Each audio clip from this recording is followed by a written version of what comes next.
The Great Divorce by C.S. Lewis. Chapter 1. I seemed to be standing in a busy queuing by the side of a long, mean street. Evening was just closing in, and it was raining. I had been wandering for hours in similar mean streets, always in the rain and always in evening twilight. Time seemed to have paused on that dismal moment when only a few shops have lit up, and it is not yet dark enough for their windows to look cheering. And just as the evening never advanced to night, so my walking had never brought me to the better parts of the town. However far I went, I found only dingy lodging houses, small tobacconists, hoardings from which posters hung in rags, windowless warehouses, goods stations without trains, and bookshops of the sort that sell the works of Aristotle. I never met anyone, but for the little crowd at the bus stop, the whole town seemed to be empty. I think that was why I attached myself to the QE. I had a stroke of luck right away, for just as I took my stand, a little waspish woman who would have been ahead of me snapped out at a man who seemed to be with her. "Very well, then. I won't go at all. So there!" and left the QE. "Pray don't imagine," said the man in a very dignified voice, "that I care about going in the least. I have only been trying to please you, for peace sake. My own feelings are, of course, a matter of no importance. I quite understand that." Suiting the action to the word, he also walked away. Come, thought I, that's 2 places gained. I was now next to a very short man with a scowl who glanced at me with an expression of extreme disfavor and observed rather unnecessarily loudly to the man beyond him. "This sort of thing really makes one think twice about going at all." "What sort of thing?" growled the other, a big, beefy person. "Well," said the short man, "this is hardly the sort of society I'm used to, as a matter of fact." "Huh?" said the big man, and then added with a glance at me, "Don't you stand any sauce from him, mister. You're not afraid of him, are you?" Then seeing I made no move, he rounded suddenly on the short man and said, "Not good enough for you, aren't we? Like your lip?" Next moment he had fetched the short man one on the side of the face that sent him sprawling into the gutter.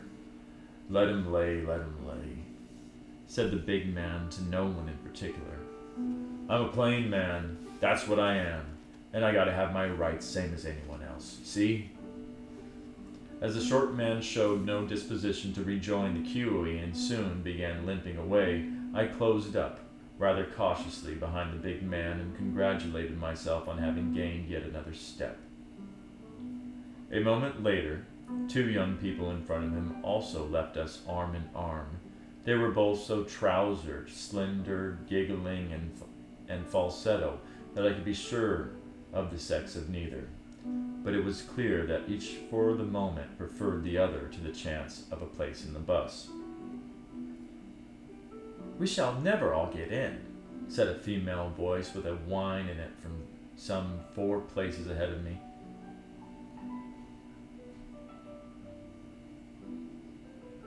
"Change places with you for 5, Bob." "Change places with you for 5, Bob." "Change places with you for 5 bob, lady," said someone else. I heard the clink of money and then a scream in the female voice, mixed with roars of laughter from the rest of the crowd. The cheated woman leaped out of her place to fly at the man who had bilked her, but the others immediately closed up and flung her out. So what with one thing and another, the QE had reduced itself to manageable proportions long before the bus appeared. It was a wonderful vehicle, blazing with golden light, heraldically colored. The driver himself seemed full of light, and he used only one hand to drive with. The other he waved before his face as if to fan away the greasy steam of the rain. A growl went up from the QE as he came in sight. Looks as if he had a good time of it, eh? Bloody pleased with himself, I bet. My dear, why can't I behave naturally? Thinks himself too good. Thinks himself too good to look at us. Who does he imagine he is? All that gilding and purple, I call it a wicked waste. Why don't they spend some of the money on their house property down here? God, I'd like to give him one in the ear hole. I could see nothing in the countenance of the driver to justify all this, unless it were that he had a look of authority and seemed intent on carrying out his job.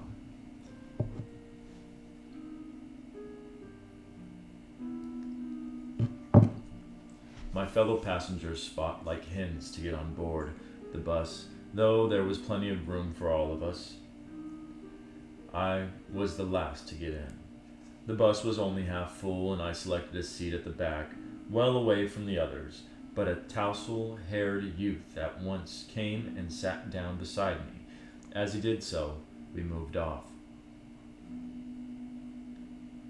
"Thought you wouldn't mind me tacking on to you," he said, "for I've noticed that you feel just as I do about the present company. Why on earth they insist on coming, I can't imagine. They won't like it at all when we get there, and they'd really be much more comfortable at home. It's different for you and me." "Do they like this place?" I asked. "As much as they'd like anything," he answered. "They've got cinemas and fish and chip shops and advertisements, all sorts of things they want. The appalling lack of any intellectual life doesn't worry them. I realized as soon as I got here that there'd been some mistake. I ought to have taken the first bus, but I've fooled about trying to wake people up here. I found a few fellows I'd known before and tried to form a little circle, but they all seemed to have sunk to the level of their surroundings. Even before we came here, I'd had some doubt about a man like Cyril Blelo. I always thought he was working in a false idiom, but he was at least intelligent. One could get some criticism worth hearing from him, even if he was a failure on the creative side. But now he seems to have nothing left but his self-conceit.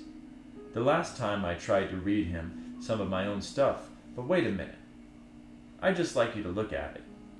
Realizing with a shudder that what he was producing from his pocket was a thick wad of typewritten paper, I muttered something about not having my spectacles and exclaimed, "Hello, we've left the ground." It was true. Several hundred feet below us, already half hidden in the rain and mist, the wet roofs of the town appeared, spreading without a break as far as the eye could reach. Chapter 2. I was not left very long at the mercy of the tousle-headed poet, because another passenger interrupted our conversation, but before that happened I had learned a good deal about him. He appeared to be a singularly ill-used man. His parents had never appreciated him, and none of the 5 schools at which he had been educated seemed to have made any provision for a talent and temperament such as his. To make matters worse, he had been exactly the sort of boy in whose case the examination system works out with the maximum unfairness and absurdity. It was not until he reached the university that he began to recognize that all these injustices did not come by chance, but were the inevitable result of our economic system. Capitalism did not merely enslave the workers, it also vitiated taste and vulgarized intellect, hence our educational system, and hence the lack of recognition for new genius.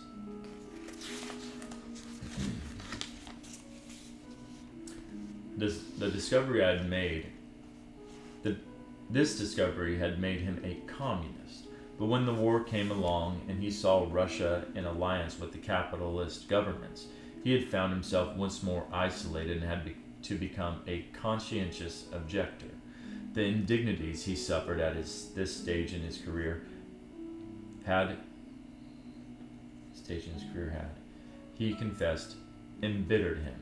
He decided he could serve the cause best by going to America, but then America came into the war too.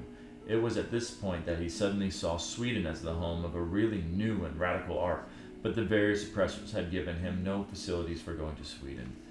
There were money troubles. His father, who had never progressed beyond the most atrocious mental complacency and smugness of the Victorian epoch, was giving him a ludicrously inadequate allowance, and he had been very badly treated by a girl too. He had thought her a really civilized and adult personality, and then she had unexpectedly revealed that she was a mass of bourgeois prejudices and monogamic instincts. Jealousy, possessiveness was a quality he particularly disliked. She had even shown himself at the inn to be mean about money. That was the last straw. He had jumped under a train. I gave a start, but he took no notice. Even then he continued. Ill luck had continued to dog him. He'd been sent to the great town, but of course it was a mistake.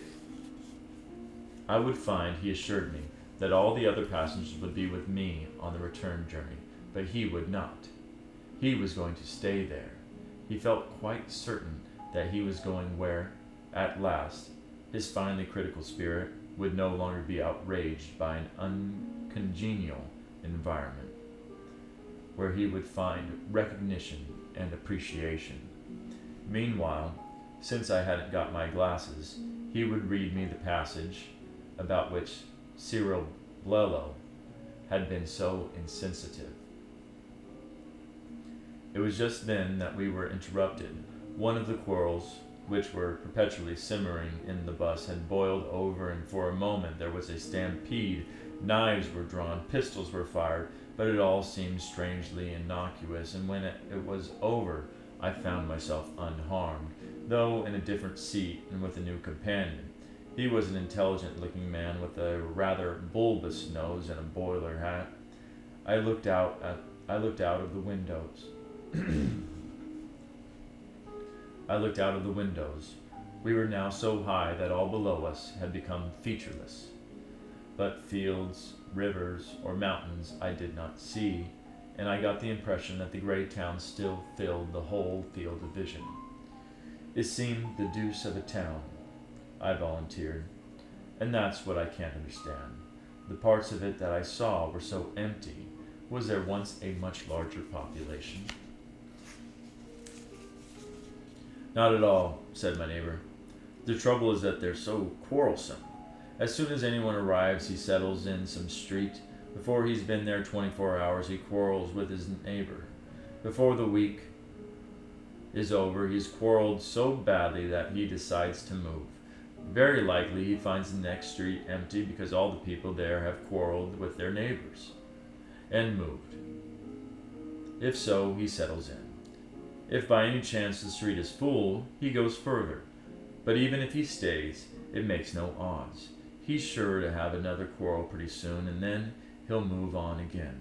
Finally, he'll move right out to the edge of the town and build a new house.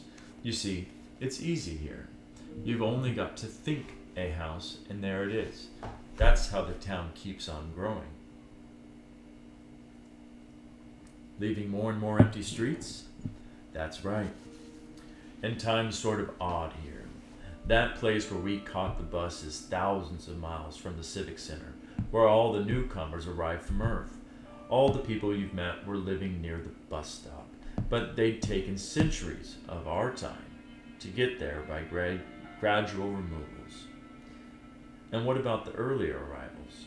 I mean, there must be people who came from Earth to Yorktown even longer ago. That's right. There are. They've been moving on, getting further apart. They're so far off by now that they could never think of coming to the bus stop at all. Astronomical distances. There's a bit of rising ground near where I live, and a chap has a telescope. You can see the lights of the inhabited houses where those old ones live, millions of miles away, millions of miles from us and from one another. Every now and then they move further still. That's one of the disappointments. I thought you'd meet interesting historical characters, but you don't. They're too far away. Why would they get to the bus stop in time? If they ever set out? Would they get to the bus stop in time if they ever set out? Well, theoretically. But it'd be a distance of light years. And they wouldn't want to by now. They wouldn't want to by now. Not those old chaps like Tamberlin and Genghis Khan or Julius Caesar or Henry V. Wouldn't want to. That's right. The nearest of those old ones is not Napoleon. We know that because two chaps made the journey to see him. They'd started long before I came, of course, but I was there when they came back. About 15,000 years of our time it took them. We've picked out the house by now. Just a little pinprick of light, and nothing else near it for millions of miles. But they got there. That's right. He built himself a huge house, all in the Empire style, rows of windows flaming with light, though it only shows a pinprick from where I live. Did they see Napoleon? That's right. They went up and looked through one of the windows. Napoleon was there, all right. What was he doing? Walking up and down all the time, left, right, never stopping for a moment. The two chaps watched him for about a year, and he never rested, and muttered to himself all the time, It was Salt's fault. It was Ney's fault. It was Josephine's fault. It was the fault of the Russians. It was the fault of the English. Like that all the time. Never stopped for a moment. A little fat man, and he looked kind of tired. But he didn't seem able to stop it. From the vibration I gathered that the bus was still moving, but there was now nothing to be seen from the windows, which confirmed this. Nothing but gray void above and below. Then the town would go on spreading indefinitely, I said. That's right, said the intelligent man, unless someone can do something about it. How do you mean? Well, as a matter of fact, between you and me and the wall, that's my job at the moment. What's the trouble about this place? Not that people are quarrelsome. That's only human nature and was always the same even on Earth. The trouble is that they have no needs. You get everything you want. Not very good quality, of course, by just imagining it. That's why it never costs any trouble to move to another street or build another house. In other words, there's no proper economic basis for any community life. If they needed real shops, chaps would have to stay near where the real shops were. If they needed real houses, they'd have to stay near where builders were. It's scarcity that enables a society to exist. Well, that's where I come in. I'm not going on this trip for my health. As far as that goes, I don't think it would suit me up there. But if I can come back with some real commodities, anything at all that you could really bite or drink or sit on, why, at once you'd get a demand down in our town. I'd start a little business. I'd have something to sell. You'd soon get people coming to live near centralization. 2 fully inhabited streets would accommodate the people that are now spread over 1 million square miles of empty streets. I'd make a nice little profit and be a public benefactor as well.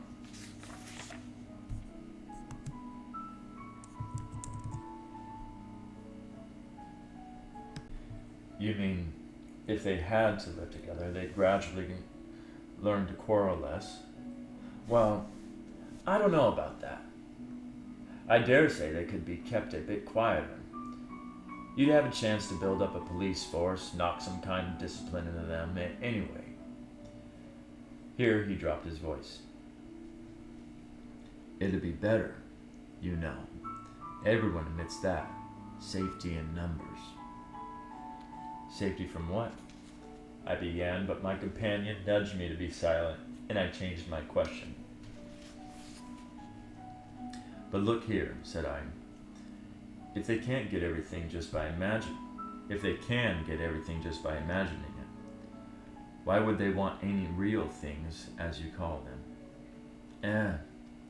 Oh well, they'd like houses that really kept out the rain. Their present houses don't? Well, of course not. How could they? What the devil is the use of building them then? The intelligent man put his head closer to mine. Safety again, he muttered. At least the feeling of safety. It's all right now, but later on, you understand. What? Said I, almost involuntarily sinking my own voice to a whisper. He articulated noiselessly, as if expecting that I understood lip reading. I put my ear up close to his mouth. Speak up, I said. It will be dark presently. It will be dark presently, he mouthed. You mean the evening is really going to turn into a night in the end? He nodded. What's that got to do with it? Said I. Well, no one wants to be out of doors when that happens. Why? His reply was so furtive that I had to ask him several times to repeat it. When he had done so, being a little annoyed, as one so often is with whispers, I replied without remembering to lower my voice. Who are they? I asked. And what are you afraid they'll do to you? And why should they come out when it's dark? And what protection could an imaginary house give if there was any danger? Here, shouted the big man. Who's talking all that stuff? You stop here whispering, you two, if you don't want to hiding, see? Spreading rumors. That's what I call it. You shut your face. Ike, see? Quite right. Quite right. Scandalous. Out to be prosecuted. How did they get on the bus? Growled the passengers. A fat, clean-shaven man who sat on the seat in front of me leaned back and addressed me in a cultured voice. Excuse me, he said, but I couldn't help overhearing parts of your conversation. It is astonishing how these primitive superstitions linger on. I beg your pardon. Oh, God bless my soul, that's all it is. There is not a shred of evidence that this twilight is ever going to turn into a night. There has been a revolution of opinion on that in educated circles. I am surprised that you haven't heard of it. All the nightmare fantasies of our ancestors are being swept away. What we now see in the subdued and delicate half-light is the promise of the dawn. The slow turning of a whole nation towards the light. Slow and imperceptible, of course.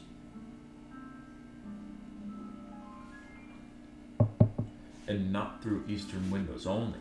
When daylight comes in the light.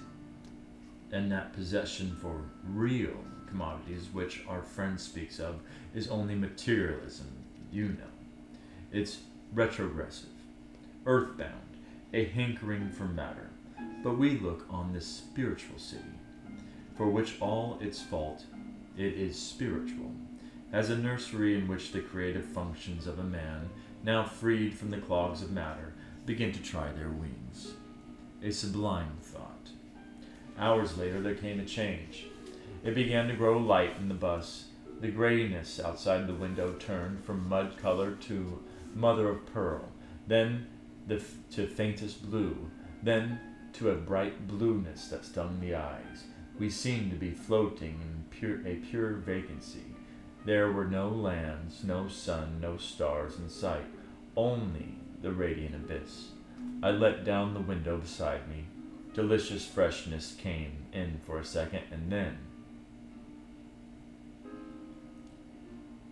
"What the hell are you doing?" shouted the intelligent man, leaning roughly across me and pulling the window sharply up. "Want us all to catch our death of cold?" "Hit him a biff," said the big man. I glanced round the bus. Though the windows were closed and soon muffed, the bus was full of light. It was cruel light. I shrank from the faces and forms by which I was surrounded. They were all fixed faces, full not of possibilities but impossibilities. Some gaunt, some bloated, some glaring with idiotic ferocity, some drowned beyond recovery in dreams, but all, in one way or another, distorted and faded. One had a feeling that they might fall to pieces at any moment if the light grew much stronger. Then there was a mirror on the end wall of the bus. I caught sight of my own, and still the light grew. Chapter 3. A cliff had loomed up ahead. It sank vertically beneath us so far that I could not see the bottom, and it was dark and smooth. We were mounting all the time. At last the top of the cliff became visible like a thin line of emerald green stretched tight as a fiddle string. Presently we glided over that top. We were flying above a level, grassy country through which there ran a wide river. We were losing height now. Some of the tallest tree tops were only 20 feet below us. Then suddenly we were at rest. Everyone had jumped up. Curses, taunts, blows, a filth of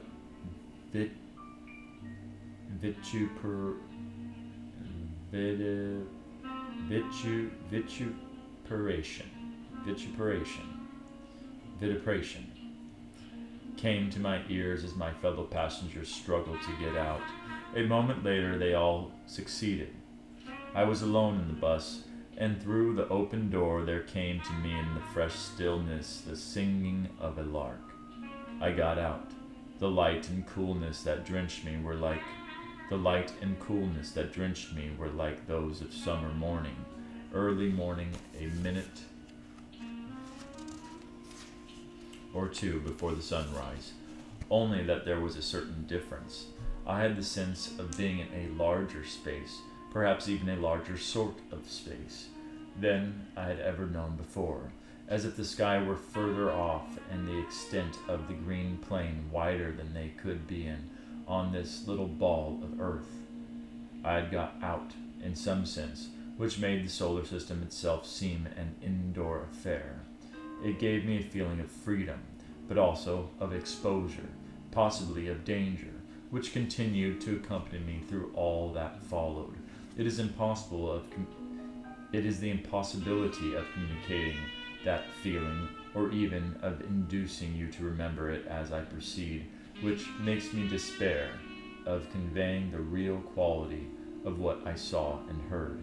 At first, of course, my attention was caught by my fellow passengers, who were still groped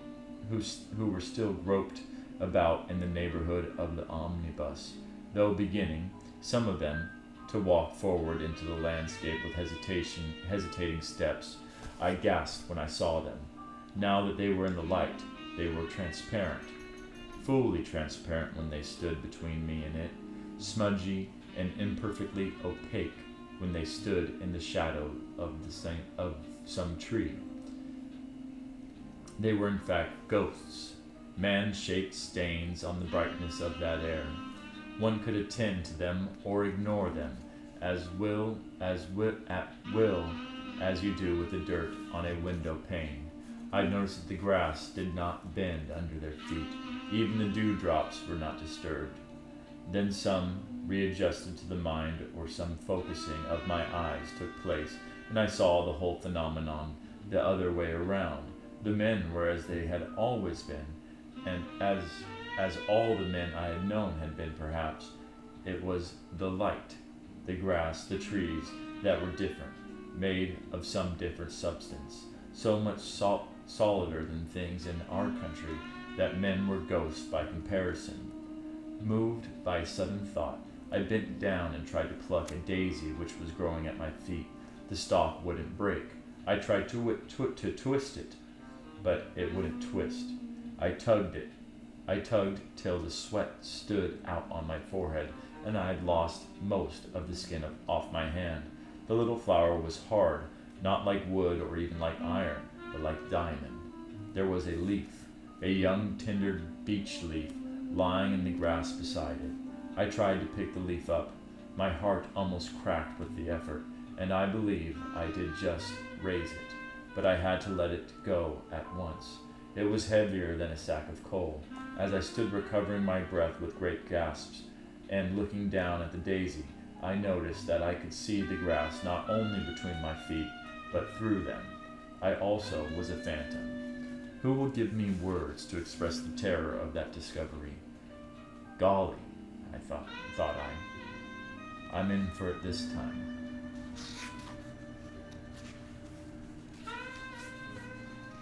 I don't like it, screamed a voice. It gives me the pip. One of the ghosts had darted past me back into the bus. She never came out of it again, as far as I know. The others remained uncertain. Hi, mister, said the big man, addressing the driver.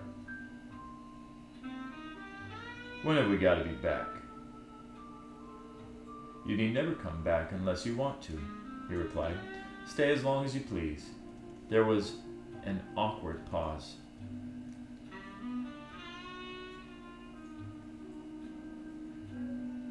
This is simply ridiculous, said a voice in my ear.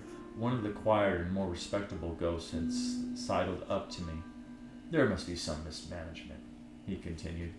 What's the sense of allowing all that riffraff to float about here all day? Look at them. They're not enjoying it. They'd be far happier at home. They don't even know what to do.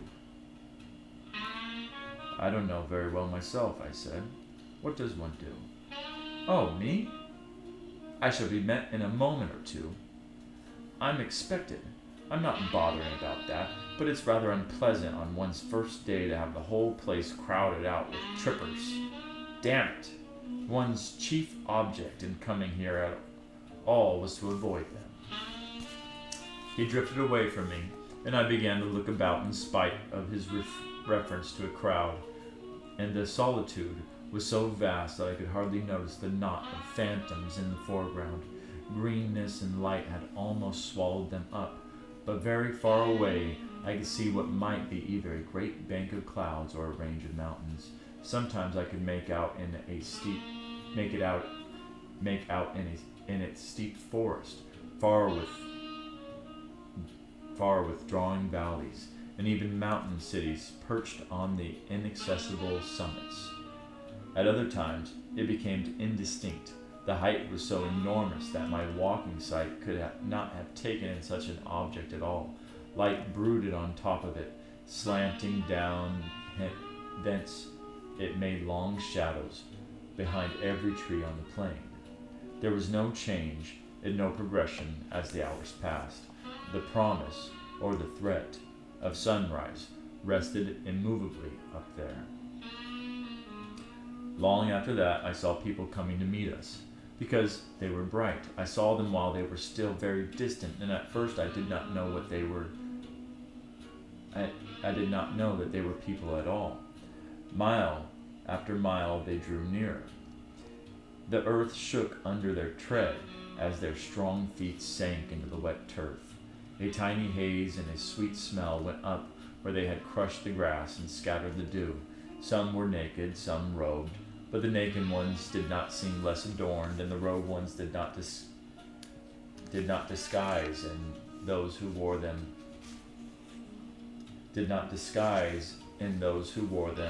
The massive grandeur of muscle and radiant smoothness of flesh. Some were bearded, but no one in that company struck me as being of any particular age. One gets glimpses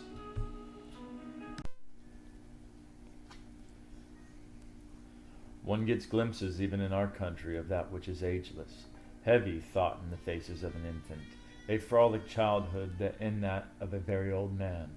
Here it was like that. They came on steadily. I did not entirely like it. Two of the ghosts screamed and ran for the bus. The rest of us huddled close to one another.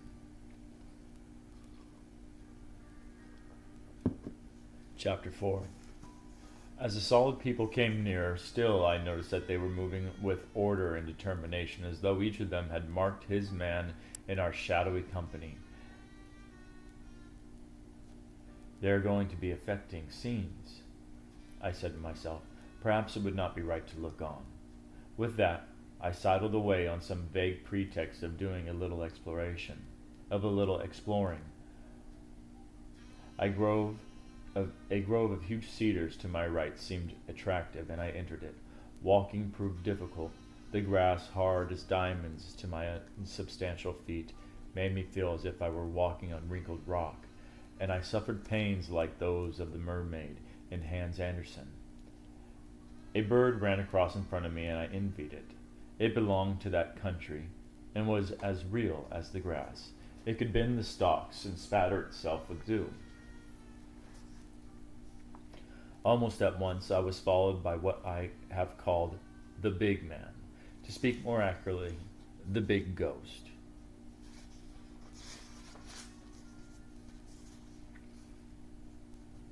He in his turn was followed by one of the bright people. "Don't you know me?" he shouted to the ghost, and I found it impossible not to turn and attend the face of the solid spirit. He was one of those that wore a robe, made me want to dance. It was so jocund, so established in its youthfulness. "Well, I'm damned," said the ghost. "I wouldn't have believed it. It's a fair knockout. It isn't right, Lynn. You know. What about poor Jack, huh? You look pretty pleased with yourself, but what I say is, what about poor Jack?" "He is here," said the other. "You will meet him soon, if you stay." "But you murdered him." "Of course I did. It's all right now." "All right. All right, is it? All right for you, you mean. But what about that poor chap himself laying cold and dead?" "But he isn't. I have told you. You will meet him soon. He sent you his love." "What I'd like to understand," said the ghost, is what you're here for, as pleased as Punch, you, a bloody murderer, while I've been walking the streets down there and living in a place like a pigsty all these years."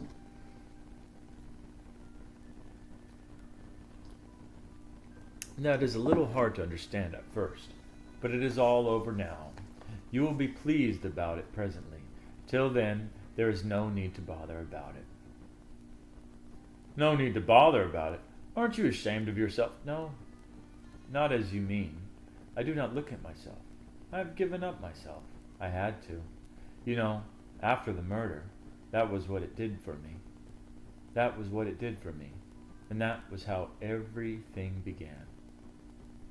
"Personally," said the big ghost with an emphasis which contradicted the ordinary meaning of the word, "personally, I'd have thought you and I ought to be the other way around. That's my personal opinion." Very likely we soon shall be," said the other, "if you'll stop thinking about it." "Look at me now," said the ghost, slapping his chest, but the slap made no noise. "I gone straight all my life. I don't say I was religious, man, and I don't say I had no faults, far from it. But I done my best all my life, see? I done my best by everyone. That's the sort of chap I was. I never asked for anything that wasn't mine by rights. If I wanted a drink, I paid for it, and if I took my wages, I done my job, see? That's the sort I was, and I don't care who knows it."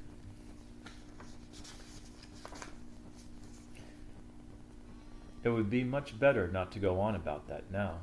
"What's going on? I'm not arguing. I'm just telling you that sort of chap I was, see?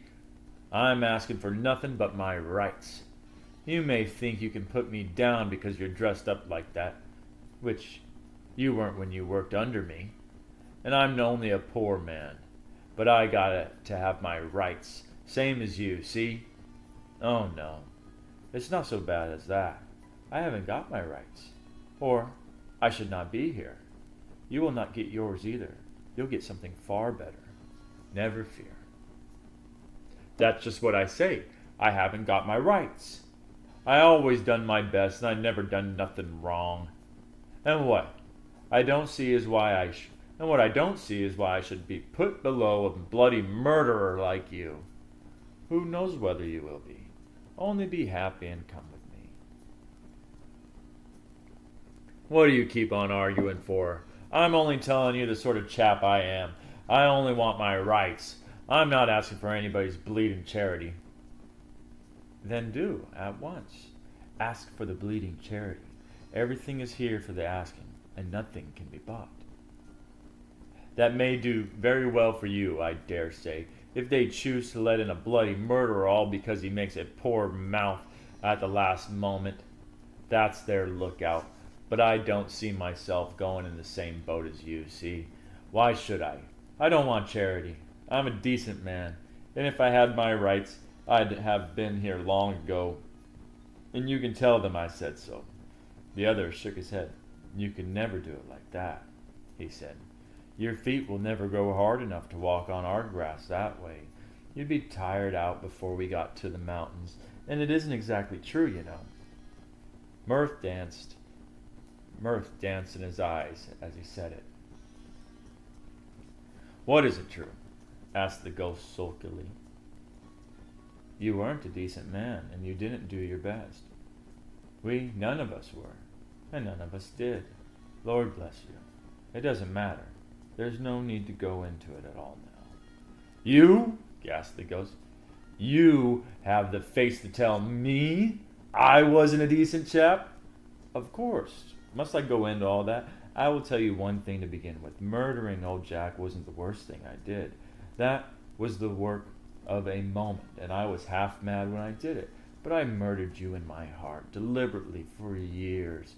I used to lie awake at nights thinking what I'd do to you if I ever got the chance. That is why I have been sent to you now, to ask your forgiveness, and to be your servant as long as you need one.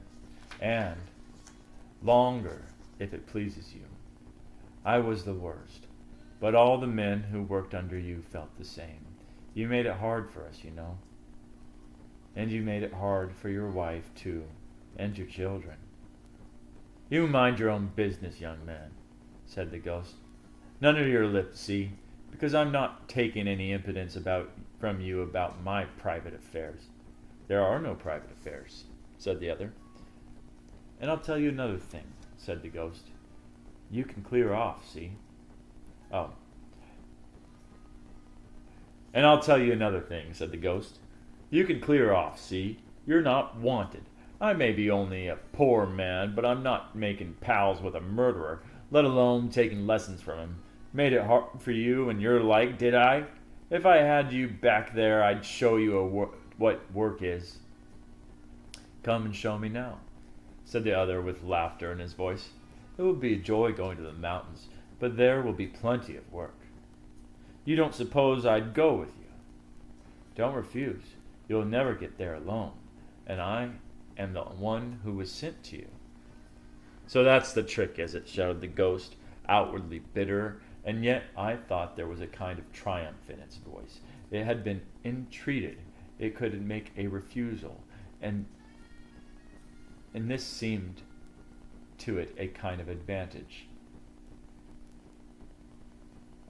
I thought there'd be some damn nonsense. It's all like click, all bloody click. Tell them I'm not coming, see? I'd rather be damned than go along with you. I came here to get my rights, see? Not to go sniveling along on charity tied onto your apron strings. If they're too fine to have me without you, I'll go home. It was almost happy now that it could, in a sense, threaten. That's what I'll do, it repeated. I'll go home. I didn't come here to be treated like a dog. I'll go home. That's what I'll do. Damn and blast the whole pack of you. In the end, still grumbling, but whimpering also a little as it picked its way over the sharp grasses, it made off.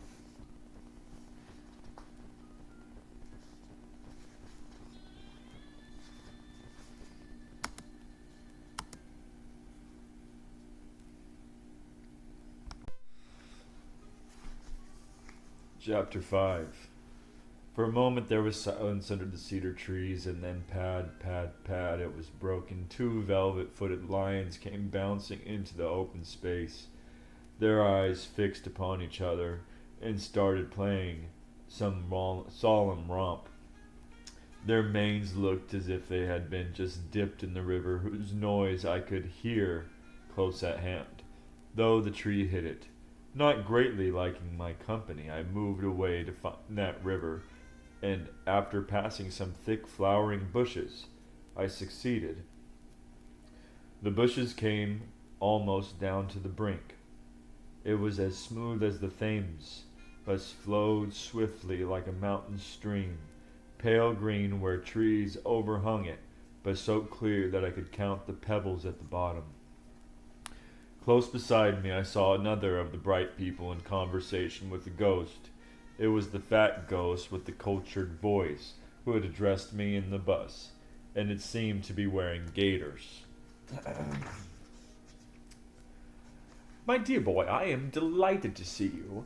It was saying to the spirit, who was naked and almost blindingly white. "I was talking to your poor father the other day and wondering where you were." "You didn't bring him," said the other. "Well, no. He lives a long way from the bus, and to be quite frank, he's been getting a little eccentric lately. A little difficult, losing his grip. He never was prepared to make any great efforts, you know. If you remember, he used to go to sleep when you and I got talking seriously. Oh, Dick, I shall never forget some of our talks. I expect you've changed your views a bit since then. You became rather narrow-minded towards the end of your life, but no doubt you've broadened out again." "How do you mean?" "Well, it's obvious by now, isn't it, that you weren't quite right. Why, my dear boy, you were coming to believe in literal heaven and hell." "But wasn't I right?" "Oh, in a spiritual sense, to be sure. I still believe in them that way. I am still, my dear boy, looking for the kingdom. But nothing superstitious or mythological." "Excuse me, where do you imagine you've been?" "Ah, I see.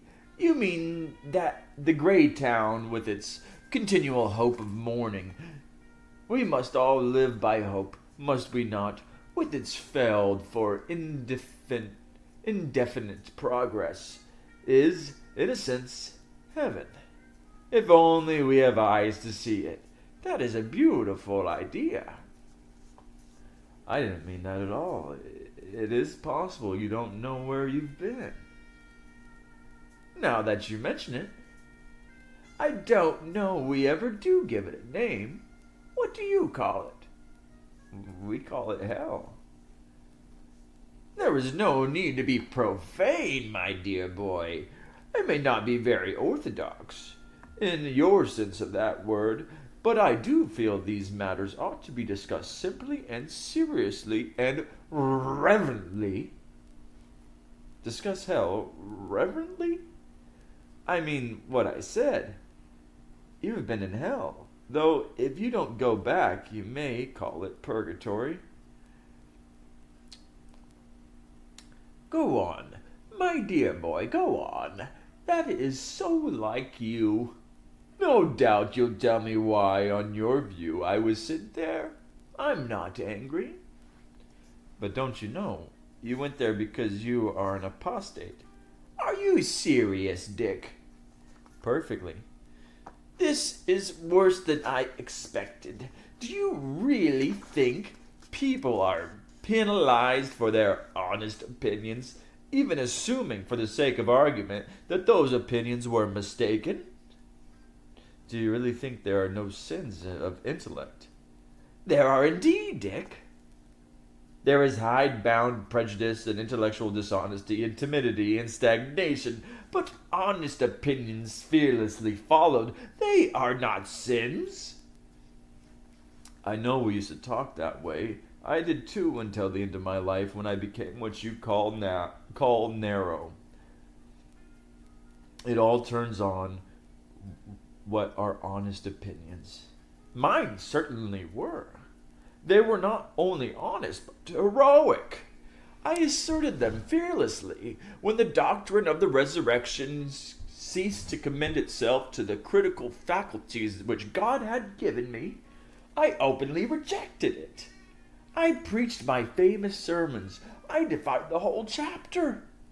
I took every risk. What risk? What was at all likely to come of it except what actually came? Popularity, sales of your books, invitations, and finally a bishopric. Dick, this is unworthy of you. What are you suggesting? Friend, I am not suggesting at all, you see. I know now. Let us be frank. Our opinions were not honestly come by. We simply found ourselves in contract with a certain current of ideas and plunged into it because it seemed modern and successful. At college, you know, we just started automatically writing the kind of essays that got good marks and saying the kind of things that won applause. When in our whole lives did we honestly face, in solitude, the one question on which all turned, whether after all the supernatural might not in fact occur. When did we put up one moment's real resistance to the loss of our faith? If this is meant to be a sketch of the genesis of liberal theology in general, I reply that it is mere libel. Do you suggest that men like I have nothing to do with any generalities, nor with any man but you and me? Oh, as you love your own soul, remember, you know that you and I were playing with loaded dice. We didn't want the others to be true. We were afraid of crude salvationism, afraid of a breach of the spirit of the age, afraid of ridicule, afraid, above all, of real spiritual fears and hopes. I'm far from denying that I'm far from denying that young men may make mistakes. They may well be influenced by current fashions of thought. But if not a question of how the opinions are formed, the point is that they were my honest opinions, sincerely expressed. Of course, having allowed oneself to drift unresisting, unpraying, accepting every half-conscious solicitation from our desires, we reach a point where no longer believed in faith, just in the same way a jealous man, drifting and unresisting, reaches a point at which he believes lies about his best friend. A drunkard reaches a point at which, for a moment, he actually believes that another glass will do him no harm. The beliefs are sincere, in the sense that they do occur as psychological events in the man's mind. If that's what you mean by sincerity, they are sincere, and so were ours. But errors which are sincere in that sense are not innocent. You'll be justifying the Inquisition in a moment. Why? Because the Middle Ages erred in one direction. Does it follow that there is no error in the opposite direction? Oh, this is extremely interesting, said the Episcopal ghost. It's a point of view, certainly. It's a point of view. In the meantime, there is no meantime, replied the other. All that is over. We are not playing now. We have been talking of the past, your past, and mine, only in order that you may turn from it forever. One wrench and the tooth will be out. You can begin as if nothing had ever gone wrong. White as snow, it's all true, you know. He is in me, for you, with that power. And I have come a long journey to meet you. You have seen how. You are in sight of heaven. Will you, even now, repent and believe? I'm not sure that I've got the exact point you are trying to make, said the ghost. I'm not trying to make any point, said the spirit. I am telling you to repent and believe. But, my dear boy, I believe already.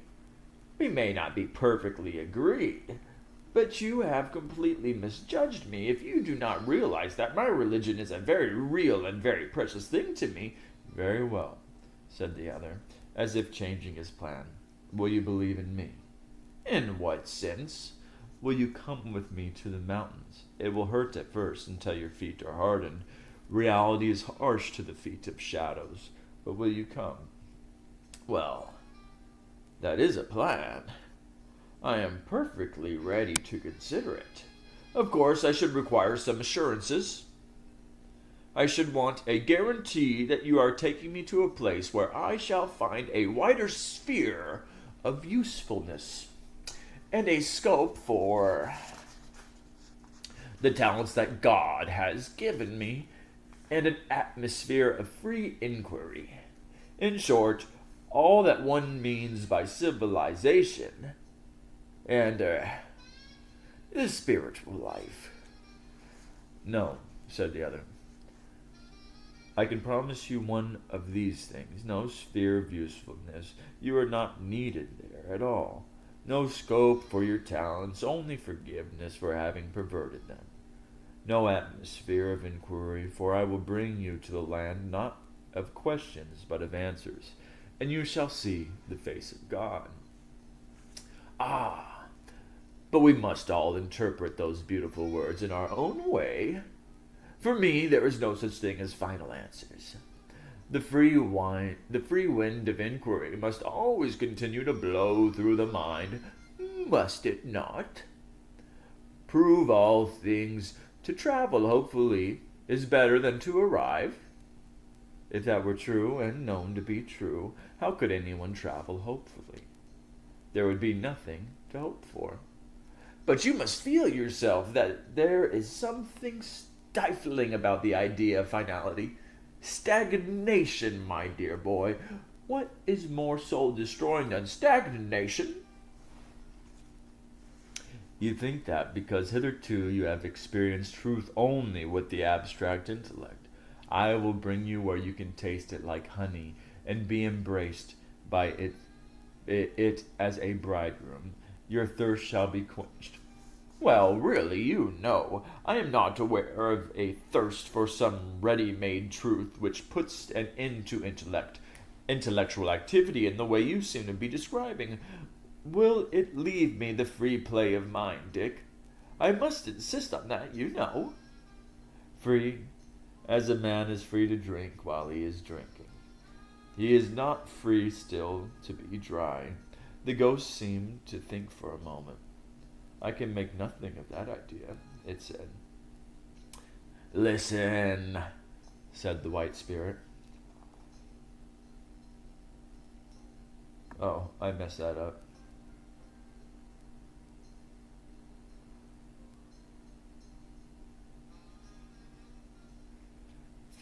Oh, did I? I don't know.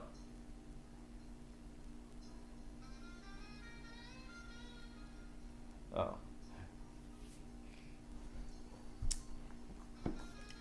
Listen, said the white spirit. Once you were a child, once you knew what inquiry was for. There was a time when you asked questions because you wanted answers, and were glad when you had found them. Become that child again, even now. Ah, but when I became a man, I put away childish things. You have gone far wrong. Thirst was made for water, inquiry for truth. What you now call the free play of inquiry is neither more nor less to do with the ends for which intelligence was given you than masturbation to do with marriage. If we cannot be reverent, there is at least no need to be obscene. The suggestion that I should return at my age to the mere faculty inquisitiveness of boyhood strikes me as preposterous. In any case, that question and answer conception of thought only applies to matters of fact. Religious and speculative questions are surely on a different level. We know nothing of religion here. We think only of Christ. We know nothing of speculation. Come and see. I'll bring you to eternal fact, the father of all other facthood. I should object very strongly to describing God as a fact. The supreme value would surely be a less inadequate description. It is hardly. Do you not even believe that he exists? Exist? What does existence mean? You will keep on implying some sort of static, ready-made reality which is, so to speak, there, and to which our minds have simply to conform. These great mysteries cannot be approached in that way. If there were such a thing, there is no need to interrupt, my dear boy. Quite frankly, I should not be interested in it. I would be of no religious significance. It would be of no religious significance. God, for me, is something purely spiritual. The spirit of sweetness and light and tolerance and service, Dick. Service. We mustn't forget that, you know. If the thirst of the reason is really dead, said the spirit, and then stopped as though pondering, then suddenly said, can you at least still desire happiness? Happiness, my dear Dick, said the ghost placidly. Happiness, as you will come to see when you are older, lies in the path of duty. Which reminds me, bless my soul, I'd nearly forgotten, of course. I can't come with you. I have to be back next Friday to read a paper. We have little theological society down there. Oh, yes, there is plenty of intellectual life. Not of a very high quality, perhaps. One notices a certain lack of grip, a certain confusion of mind. That is where I can be of some use to them. There are even regrettable jealousies. I don't know why, but tempers seem less controlled than they used to be. Still, one mustn't expect too much of human nature. I feel I can do a great work among them, but you've never asked me what my paper is about. I'm taking the text about growing up to the measure of the stature of Christ and working out an idea which I feel sure you'll be interested in. I'm going to point out how people always forget that Jesus, here the ghost bowed, was a comparatively young man when he died. He would have outgrown some of his earlier views, you know, if he'd lived, as he might have done with a little more tact and patience. I'm going to ask my audience to consider what his mature views would have been. A profoundly interesting question. What a different Christianity we might have had if only the founder had reached his full stature. I shall end up by pointing out how this deepens the significance of the crucifixion. One feels for the first time what a disaster it was, what a tragic waste, so much promise cut short. Oh, must you be going, Will? So must I. Goodbye, my dear boy. It has been a great pleasure, most stimulating and provocative. Goodbye, goodbye, goodbye. The ghost nodded its head and beamed on the spirit with a bright clerical smile, or with the best approach to which such unsubstantial lips could manage, and then turned away, humming softly to itself, City of God, how broad and far. But I did not watch him for long, for a new idea had just occurred to me. If the grass were hard as rock, I thought, would not the water be hard enough to walk on? I tried it with one foot, and my foot did not go in. Next moment, I stepped boldly out on the surface. I fell on my face at once and got some nasty bruises. I had forgotten that though it was to me solid, it was not the less in rapid motion. When I had picked myself up, I was about 30 yards further downstream than the point where I had left the banks. But this did not prevent me from walking upstream. It only meant that by walking very fast indeed, I made very little progress.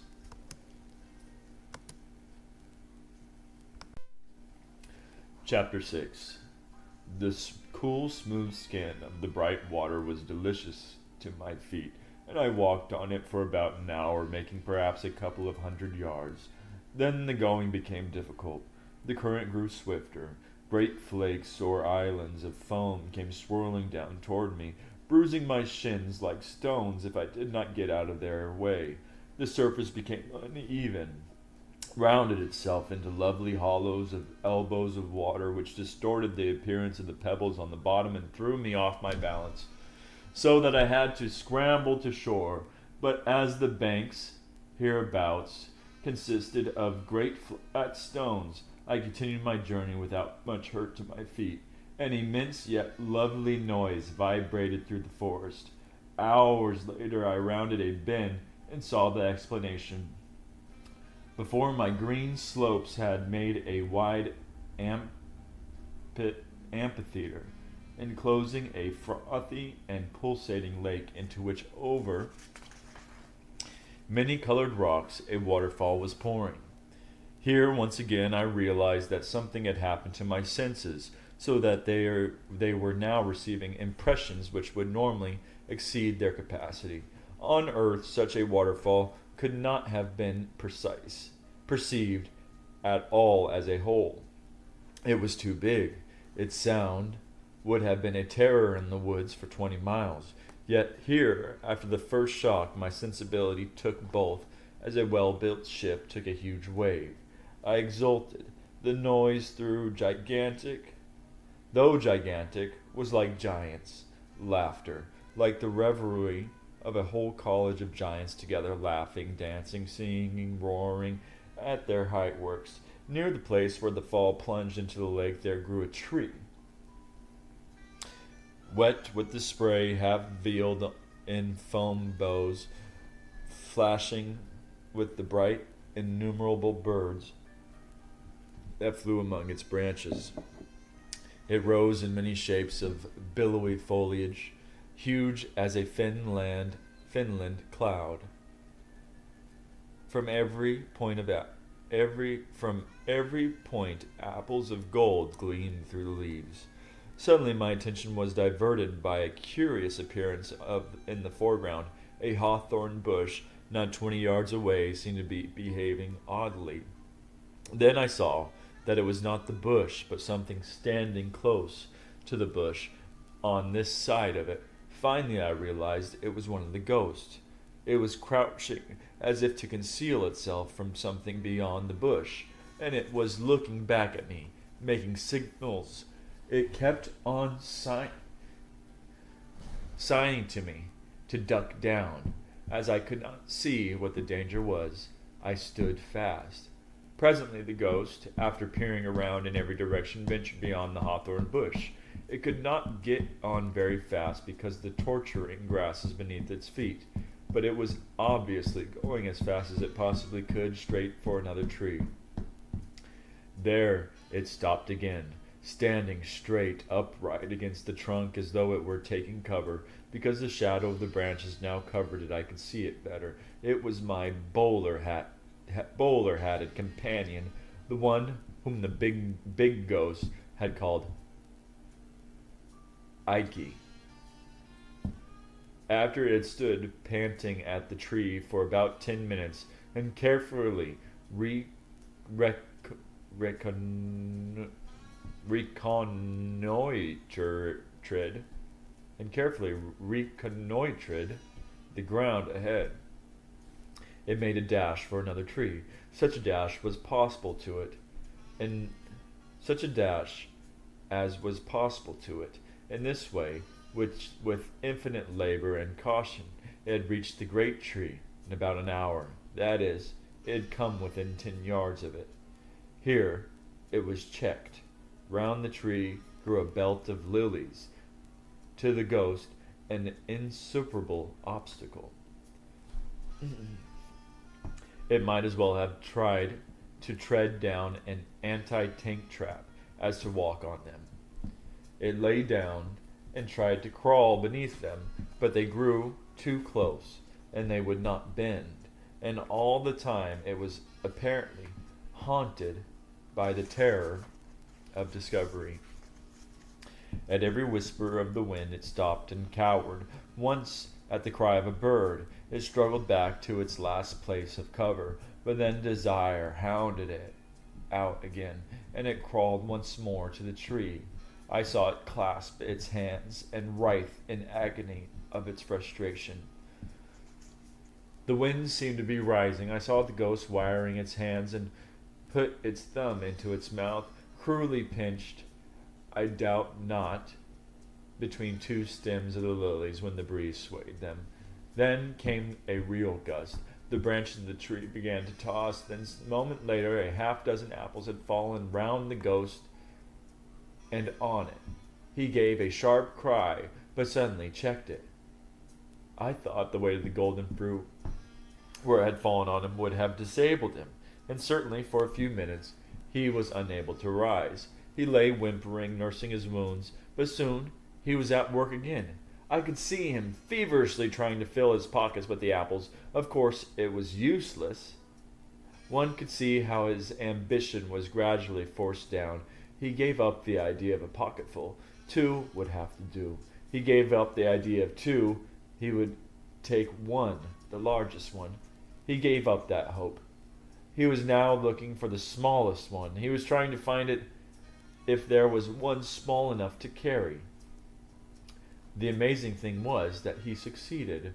When I remembered that what the leaf had felt like when I tried to lift it, I could hardly help admiring this unhappy creature when I saw him rising, staggering to his feet, actually holding the smallest of the apples in his hands.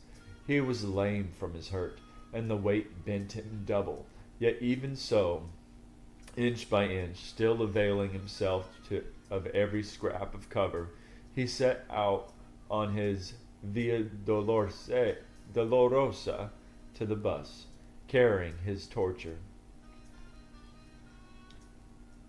"Fool! Put it down," said a great voice suddenly. It was quite unlike any other voice I had heard so far. It was thunderous, yet liquid voice, with an appalling certainty.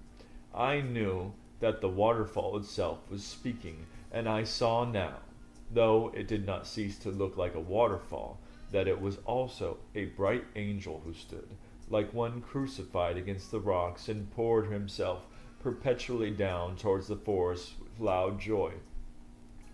"Fool," he said, "put it down. You cannot take it back. There is not room for it in hell. Stay here and learn to eat such apples. The very leaves and the blades of grass in the wood will delight to teach you." Whether the ghost heard or not, I don't know. At any rate, after pausing for a few minutes, it braced itself anew for its agonies, and continued with even greater caution till I lost sight of it.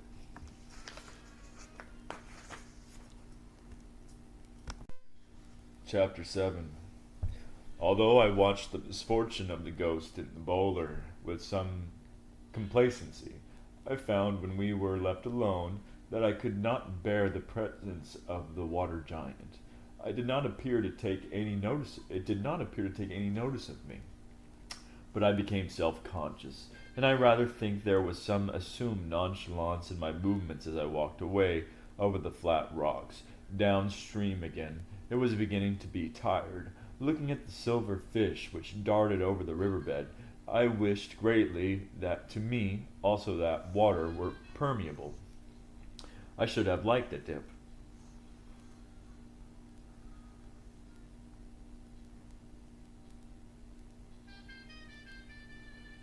"Thinking of going back?" said a voice close at hand.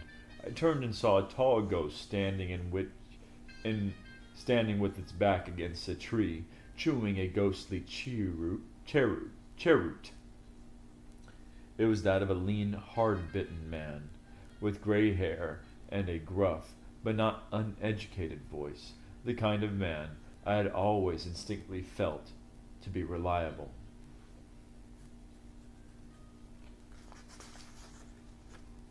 I don't know, I said. Are you? Yes, he replied. I guess I've seen all there is to see. You don't think of staying? That's all propaganda, he said. Of course, there's never was any question of our staying. You can't eat the fruit, and you can't drink the water, and it takes you all your time to walk on the grass. A human being couldn't live here. All that idea of staying is only an advertisement stunt. Then why did you come? Oh, I don't know. Just to have a look around. I'm the sort of chap who likes to see things for himself. Wherever I've been, I've always had a look at everything that was being cracked up. When I was out east, I went to see Pekin. What was Pekin like? Nothing to it. Just one darn wall inside another. Just a trap for tourists. I've been pretty well everywhere. Niagara Falls, the pyramids, Salt Lake City, and Taj Mahal. What was that like? Not worth looking at. They're all advertisement stunts, all run by the same people. There's a combine, a world combine that just takes an atlas and decides where they'll have a site. Doesn't matter what they choose, anything will do, as long as the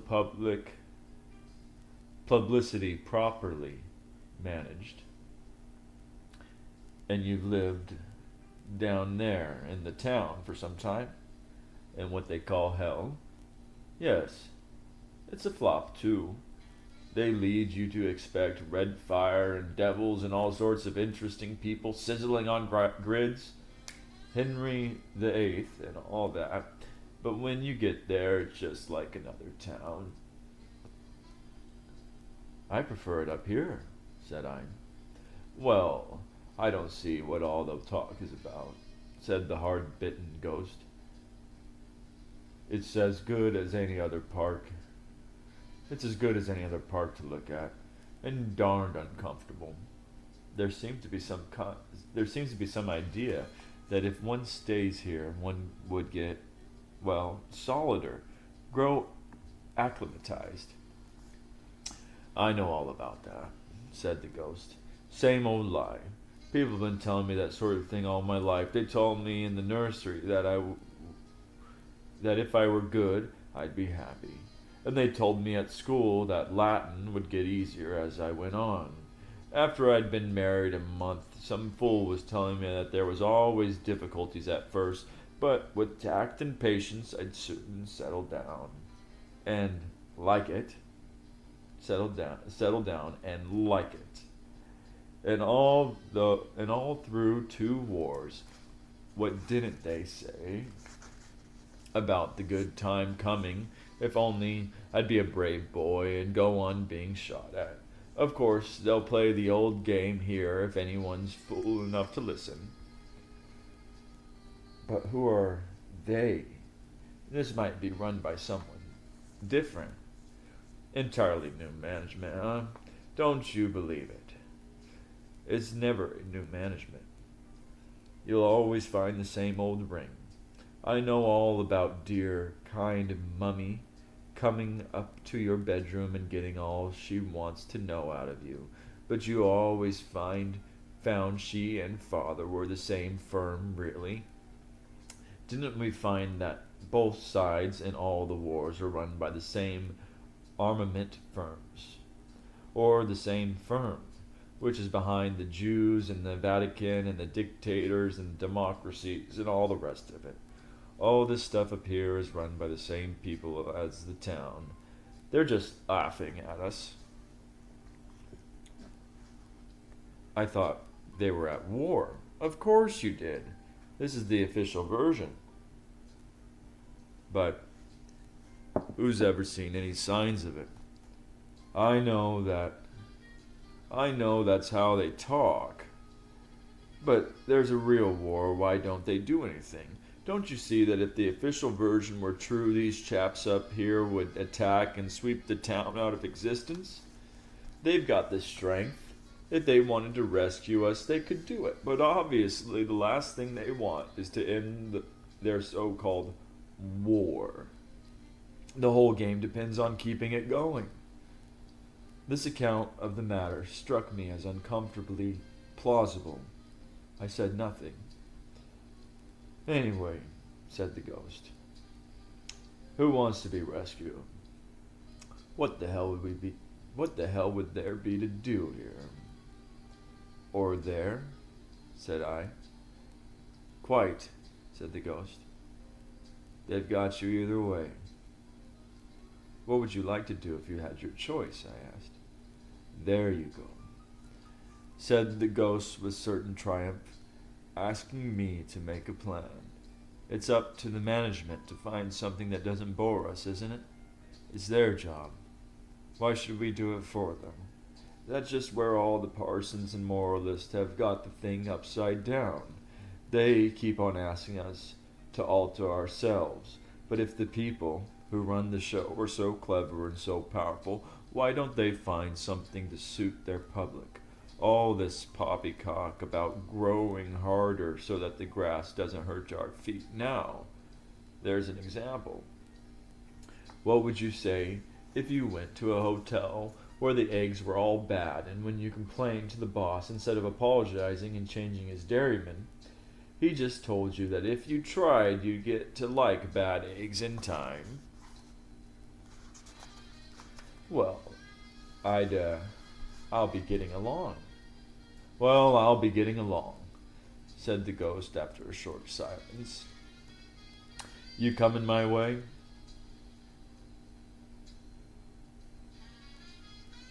There doesn't seem to be much point in going anywhere on your showing, I replied. A great depression had come over me, and at last it's not raining here. Not at the moment, said the hard-bitten ghost, but I never saw one of those bright mornings that didn't turn to rain later on. And, by gum, when it does rain here, you hadn't thought of that. It hadn't occurred to you that with that sort of water that it hadn't occurred to you that with the sort of water they have here, every raindrop will make a hole in you, like a machine gun bullet. That's their little joke, you see. First of all, tantalize you with ground you can't walk on, and water you can't drink, and then drill you full of holes. But they won't catch me that way. A few minutes later, he moved off. Chapter 8. I sat still on a stone by the riverside, feeling as miserable as I ever felt in my life. Hitherto it had not occurred to me to doubt the intentions of the solid people, nor to question the essential goodness of their country, even if it were a country which I could not long inhabit. It had indeed once crossed my mind that if these solid people were as benevolent as I had heard one or two of them claim to be, they might have done something to help the inhabitants of the town, something more than meeting them on the plain. Now a terrible explanation came into my mind. How, if this whole trip were allowed, the ghosts merely to mock them? Horrible myths and doctrines stirred in my memory. I thought how the gods had punished Tantalus. I thought of the place in the book of Revelations where it says that the smoke of hell goes up forever in the sight of the blessed spirits. I remember how poor Cooper, dreaming that was not after all doomed to perdition, at once knew the dream to be false and said, "These are the sharpest arrows in his quiver." And what the hard-bitten ghost had said about the rain was clearly true. Even a shower of dewdrops from a branch might tear me into pieces. I had not thought of this before, and how easily I might have ventured into the spray of the waterfall. The sense of danger, which had never been entirely absent since I left the bus, awoke with sharp urgency. I gazed around on the trees, the flowers, and the talking cataract. They had begun to look unbearably sinister. Bright insects darted to and fro. If one of those were to fly into my face, would it not go right through me? If it settled on my head, would it crush me to earth? Terror whispered, "This is no place for you." I remember also the lines. With no very clear plan in mind, I rose and began walking away from the river in the direction where the trees grew closest together. I had not fully made up my mind to go back to the bus, but I wanted to avoid open places, if only I could find a trace of evidence that it was really possible for a ghost to stay, that the choice was not only a cruel comedy. I would not go back. In the meantime, I went on gingerly and keeping a sharp lookout. In about half an hour, I came to a little clearing with some bushes in the center. As I stopped, wondering if I dared cross it, I realized that I was not alone. A ghost hobbled across the clearing as quickly as it could on that uneasy soil. Looking over its shoulder as if it were pursued, I saw that it had been a woman, a well-dressed woman, I thought, but its shadows of finery looked ghastly in the morning light. It was making for the bushes. I could not really get in among them. The twigs and leaves were too hard, but it pressed as close up against them as it could. It seemed to believe it was hiding. A moment later I heard the sound of feet, and one of the bright people came in sight. One always noticed that sound there, for we ghosts made no noise when we walked. "Go away," squealed the ghost. "Go away! Can't you see I want to be alone?" "But you need help," said the solid one. If you have the least trace of decent feeling left," said the ghost, "you'll keep away. I don't want help. I want to be left alone. Do go away. You know I can't walk fast enough on these horrible spikes to get away from you. It's abominable of you to take advantage." "Oh, that," said the ghost. "That'll soon come right. But you're going in the wrong direction. It's back there to the mountains you need to go. You can't lean on me all the way. I can't absolutely carry you, but you need to have almost no weight on your own feet. And it will hurt less at every step." "I'm not afraid of being hurt. You know that." "Then what is the matter?" "Can't you understand anything? Do you really suppose I'm going out there among all those people like this?" "But why not?" "I'd never have come at all if I'd known you were all going to be dressed like that." "Friend, you see I'm not dressed at all." "I didn't mean that. Do go away." "But can't you even tell me?" "If you can't understand, there'd be no good trying to explain it. How can I go out like this among a lot of people with real solid bodies? It's far worse than going out with nothing on that would have been... It's far worse than going on with nothing on would have been on earth. Have everyone staring through me?" "Oh, I see. But we were all a bit ghostly when we first arrived, you know. That'll wear off. Just come out and try." "But they'll see me." "What does it matter if they do?" "I'd rather die." "But you've died already. There is no good trying to go back to that."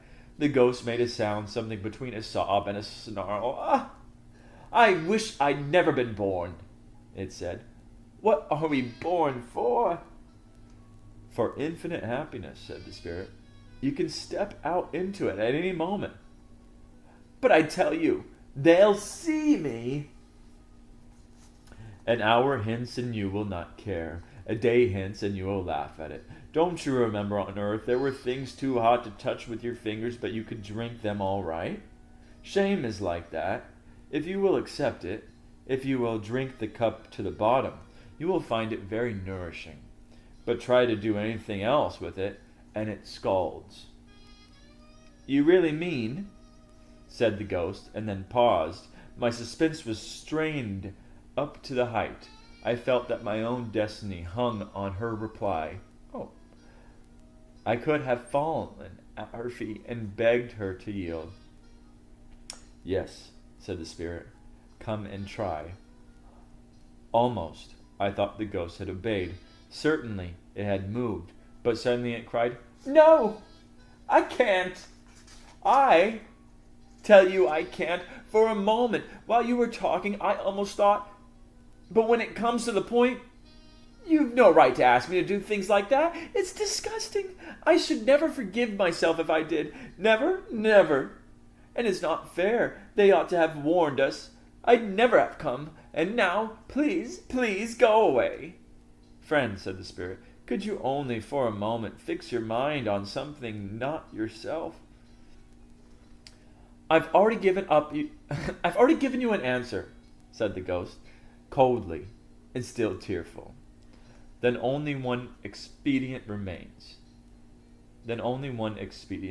said the spirit, and to my great surprise he set a horn to his lips and blew. I put my hands over my ears, the earth seemed to shake, and the whole wood trembled and dindled at the sound. I suppose there must have been a pause after that, though there seemed to be none, before I heard the thudding of the hooves, far off at first, but already nearer, before I had well identified it, and soon so near that I began to look about for some place of safety. Before I had found one, the danger was all about us. A herd of unicorns came thundering through the glades, 27 hands high, and the smallest of them, and white as swans.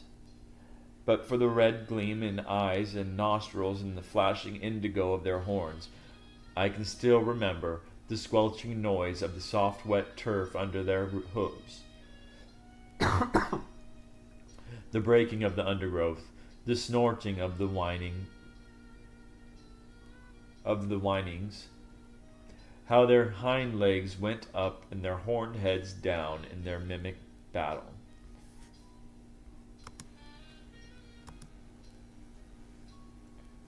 Even then, I wondered for what real battle it might be the rehearsal.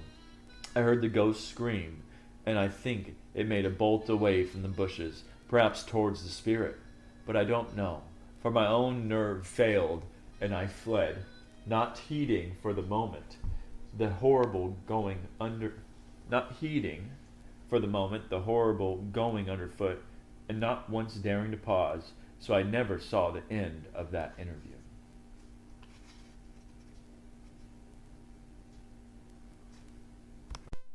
Chapter 9. Where are you going? Said a voice with a strong Scotch accent. I stopped and looked. The sound of the unicorns had long since died away, and my flight had brought me to open country. I saw the mountains where the unchanging sunrise lay, and in the foreground 2 or 3 pines on the little knoll, with some large smooth rocks and heather. On one of the rocks sat a very tall man, almost a giant with a flowing beard. I had not yet looked one of the solid people in the face. Now, when I did so, I discovered that one sees them with a kind of double vision. Here was an enthroned and shining God, whose ageless spirit weighed upon mine like a burden of solid gold, and yet, at the very same moment, here was an old, weather-beaten man, one who might have been a shepherd, such a man as tourists think simple because he is honest, and neighbors think deep for the same reason.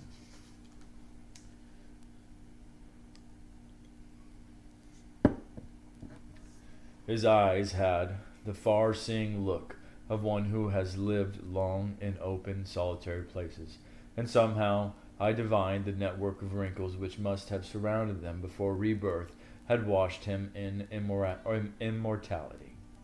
I don't quite know, said I.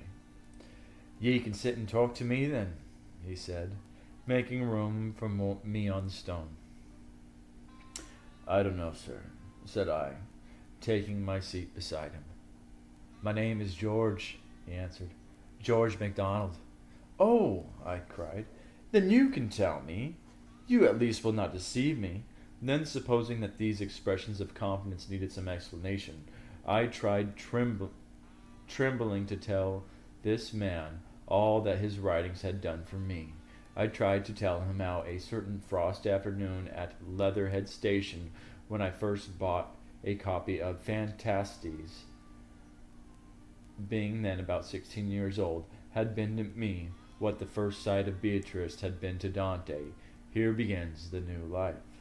I started to confess how long that life had delayed in the region of imagination merely, how slowly and reluctantly I had come to admit that his Christendom had more than an accidental connection with it. How hard I had tried not to see that the true name of the quality which first met me in his book is holiness. He laid his hand on mine and stopped me. "Son," he said, "your love, all love, is of inexpressible value to me.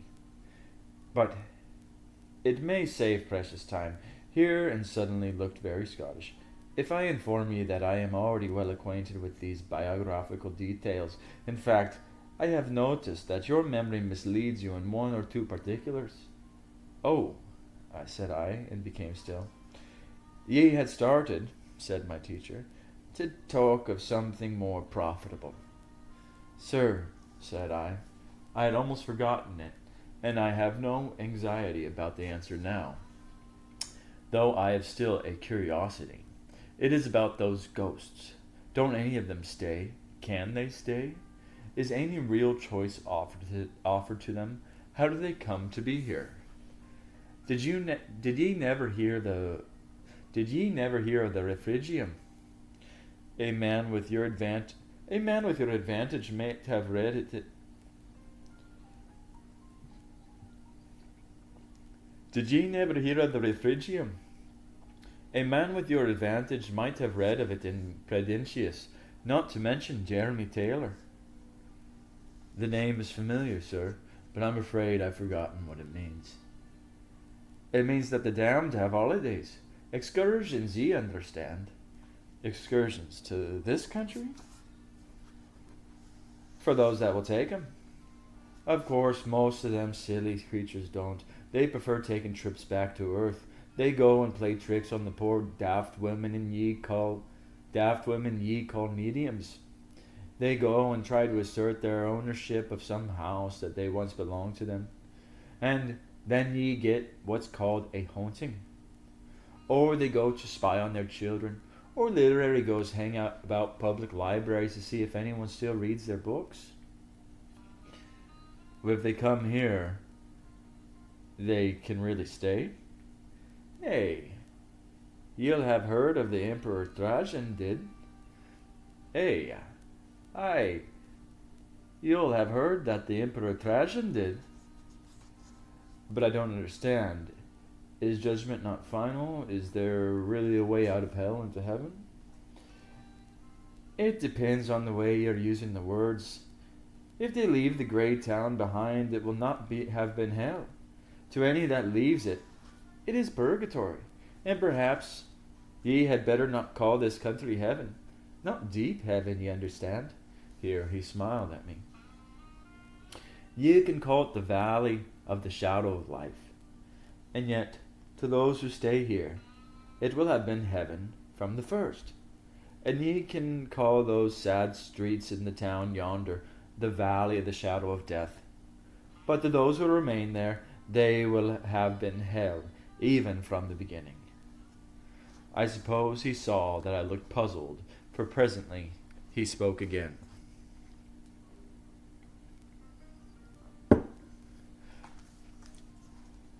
Son, he said, ye cannot in your present state understand eternity. When Anados looked through the door of the timeless, he brought no message back.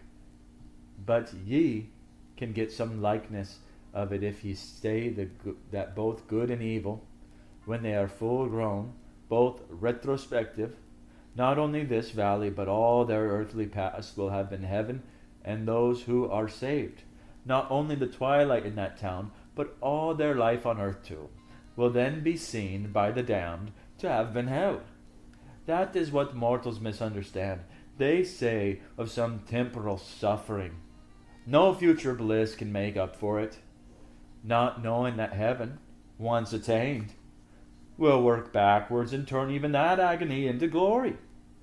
And of some sinful pleasure they say, let me have but this, and I'll take the consequences, little dreaming how damnation will spread back and back into their past and contaminate the pleasure of the sin. Both processes begin even before death. The good man's past begins to change so that his forgiven sins and remembered sorrows take on the quality of heaven. The bad man's past already conforms to his badness and is filled only with dreariness. And that is why at the end of all this, when the sun rises here and the twilight turns into blackness down there, the blessed will say, we have never lived anywhere except in heaven, and the lost, we were always in hell, and both will speak truly. Is that not very hard, sir?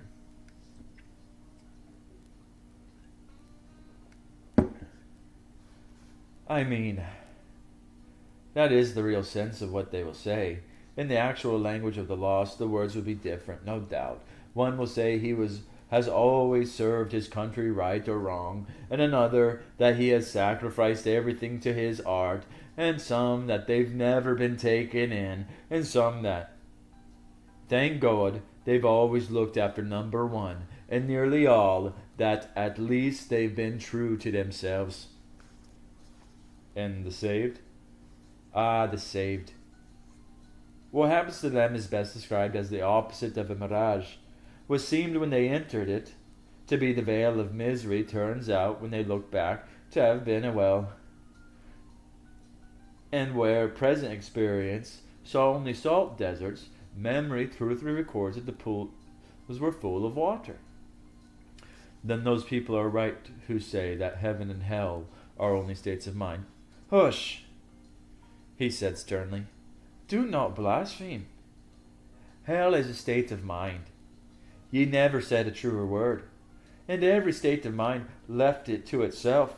Every shutting up of the creature within the dungeon of its own mind is, in the end, hell.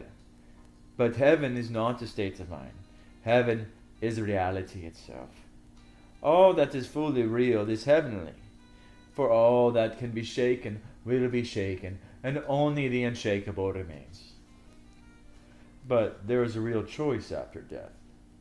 My Roman Catholic friends would be surprised, for to them souls in the purgatory are already saved, and my Protestant friends would like it no better, for they'd say that the tree lies as it falls.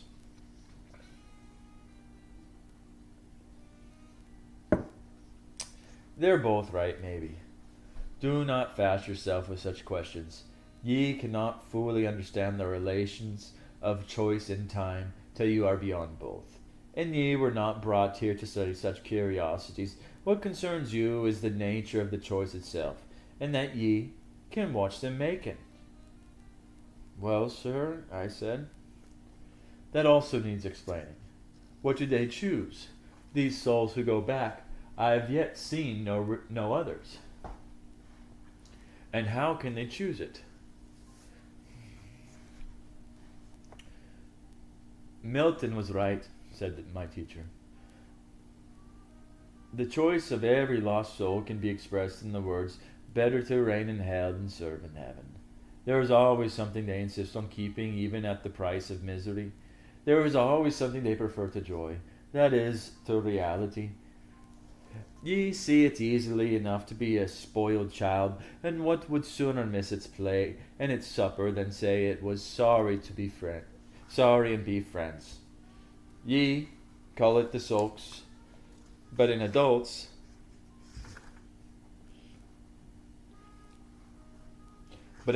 life, it has 100 fine names: Achilles' wrath, and Corleone's grandeur, revenge and injured merit, and self-respect, and tragic greatness, and proper pride. Then is no one lost through the undignified vices, sir? Through mere sensuality? Some are, no doubt. The sensuality, I'll allow ye, begins by pursuing a real pleasure. Though a small one, his sin is the less. But the time comes on when, though the pleasure becomes less and less, and the craving fiercer and fiercer, and then he knows that the joy can never come that way, yet he prefers to joy the mere fondling of unappeasable lust, and would have it taken from him. He'd fight to the death to keep it. He'd like well to be able to scratch, but even when he can scratch no more, he'd rather itch than not. He was silent for a few minutes, and then began again. You'll understand. There are innumerable forms of this choice, sometimes forms that one hardly thought of at all on earth. There was a creature came here no long ago and went back. Sir Archibald, they called him. In his earthly life he had been interested in nothing but survival. He'd written a whole shelf full of books about it. He began by being philosophical, but in the end he took up physical research. It grew to be his only occupation, experimenting, lecturing, running a magazine, and traveling too, digging out queer stories among Tibetan lamas, and being initiated into brotherhoods in Central Africa. Proofs, and more proofs, and then more proofs again, were what he wanted. It drove him mad. Even he saw anyone taking an interest in anything else. He got into trouble during one of your wars for running up and down the country, telling them not to fight because it wasted a lot of money that ought to be spent on research. Well, in good time the poor creature died and came here. And there was no power in the universe would have prevented him staying and going on to the mountains.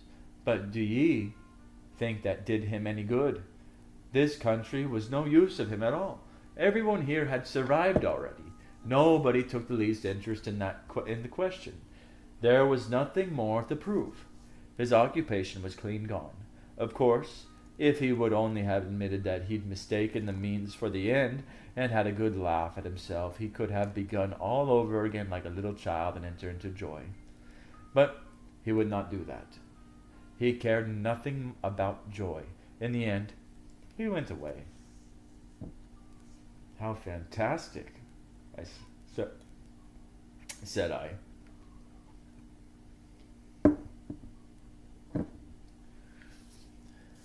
Do ye think so? Said the teacher with the piercing glance. It is nearer to such as you than ye think. There have been men before now who got so interested in proving the existence of God that they came to care nothing for God himself, as if the good Lord had nothing to do but exist. There have been some who were so occupied in spreading Christianity that they never gave a thought to Christ. Man, ye see it in smaller matters. Did ye never know a lover of books that with all his first editions and signed copies had lost the power to read them? Or an organizer of charity who had lost all love for the poor? It is the subtlest of all the snares. Moved by the desire to change the subject, I asked why the solid people, since they were full of love, did not go down into hell to rescue the ghosts. Why were they content simply to meet them on the plain? One would have expected a more militant charity. Ye will understand that better, perhaps before ye go, said he. In the meantime, I must tell ye, they have come further for the sake of the ghost than ye can understand. Every one of us lives only to journey further and further into the mountains. Every one of us has interrupted that journey and retracted immeasurable distances to come down today on the mere chance of saving some ghost. Of course, it is also joy to do so, but ye cannot blame us for that, and it would be no use to come further, even if it were possible. The sane would do no good if they made themselves mad to help madmen.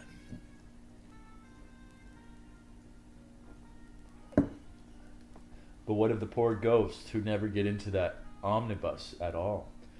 Everyone who wishes it does. Never fear. There are only two kinds of people in the end. Those who say to God, "Thy will be done," and those whom God says in the end, "Thy will be done." All that are in hell, choose it. Without that self-choice, there could be no hell. No soul that seriously and constantly desires joy will ever miss it. Those who seek find. To those who knock it is opened. At this moment, we were suddenly interrupted by the thin voice of a ghost, talking at an enormous speed. Looking behind us, we saw the creature. It was addressing one of the solid people and was doing so too busily to notice us. Every now and then the solid spirit tried to get in a word, but without success. The ghosts talk like this.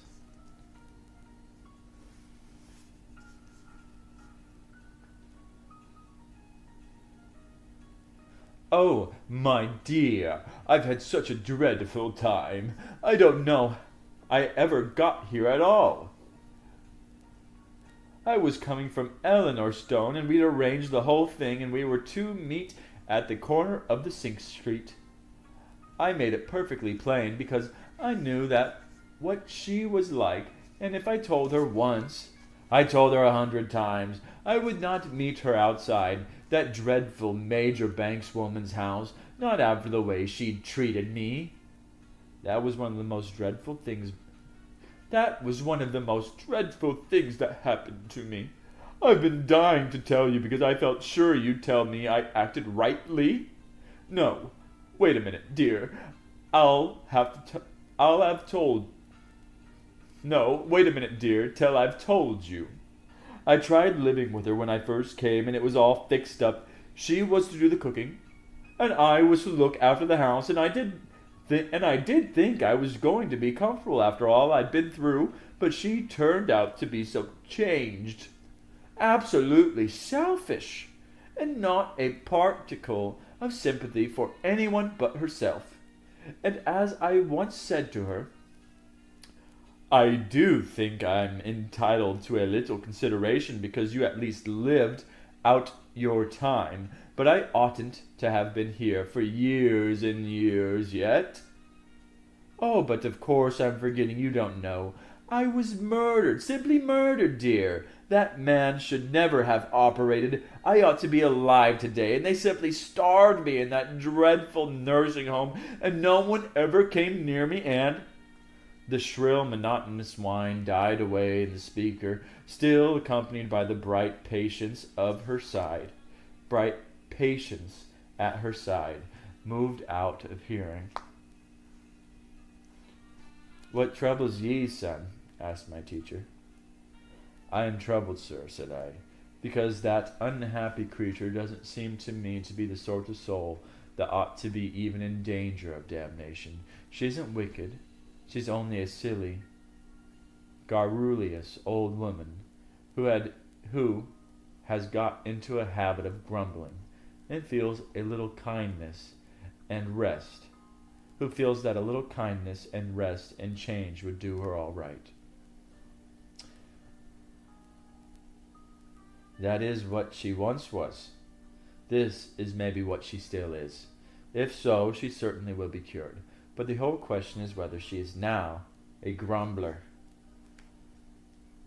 I should have thought there was no doubt about that. Aye, but ye misunderstand me. The question is whether she is a grumbler, or only a grumble.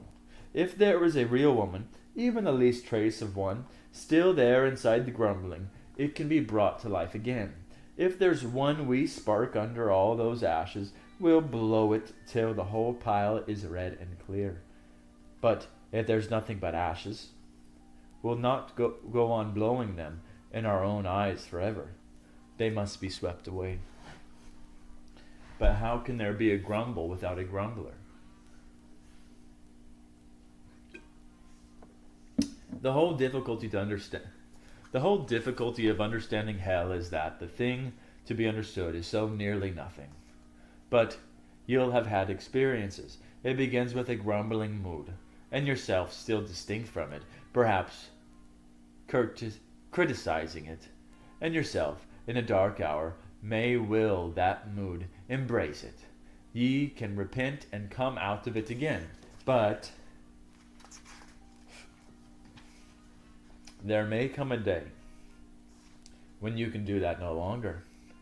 Then there will be no you left to criticize the mood, nor even to enjoy it, but just the grumble itself going on forever like a machine. But come, ye are here to watch and listen. Lean on my arm, and we will go for a little walk. I obeyed. To lean on the arm of someone older than myself was an experience that carried me back to childhood, and with this support I found the going tolerable. So much so indeed that I flattered myself my feet were already growing more solid, until a glance at the poor transparent shapes convinced me that I owed all this ease to the strong arm of the teacher. Perhaps it was because of his presence that my other senses also appeared to be quickened. I noticed scents in the air which had hitherto escaped me, and the country put on new beauties. There was water everywhere, and tiny flowers quivering in early breeze. Far off in the woods we saw the deer glancing past, and once a sleek panther came purring to my companion's side. We also saw many of the ghosts. I think the most pitiable was a female ghost. Her trouble was the very opposite of that which afflicted the other. The lady frightened by the unicorn. This one seemed quite unaware of her phantasmal appearance. More than one of the solid people tried to talk to her, and at first I was quite at loss to understand her behavior to them. She appeared to be contorting her all but invisible face and writhing her smoke-like body in quite meaningless fashion. At last I came to the conclusion, incredibly as it seemed, that she supposed herself still capable of attracting them, and was trying to do so. She was a thing that had become incapable of conceiving conversation save as a means to that end. If a corpse already liquid with decay had arisen from the coffin, smeared its gums with lipstick, and attempted a flirtation, the result could not have been more appalling. In the end she muttered, "Stupid creatures," and turned back to the bus. This put me in the mind to ask my teacher what he thought of the affair with the unicorns. "It will maybe have succeeded," he said. "Ye will have divined that he meant to frighten her.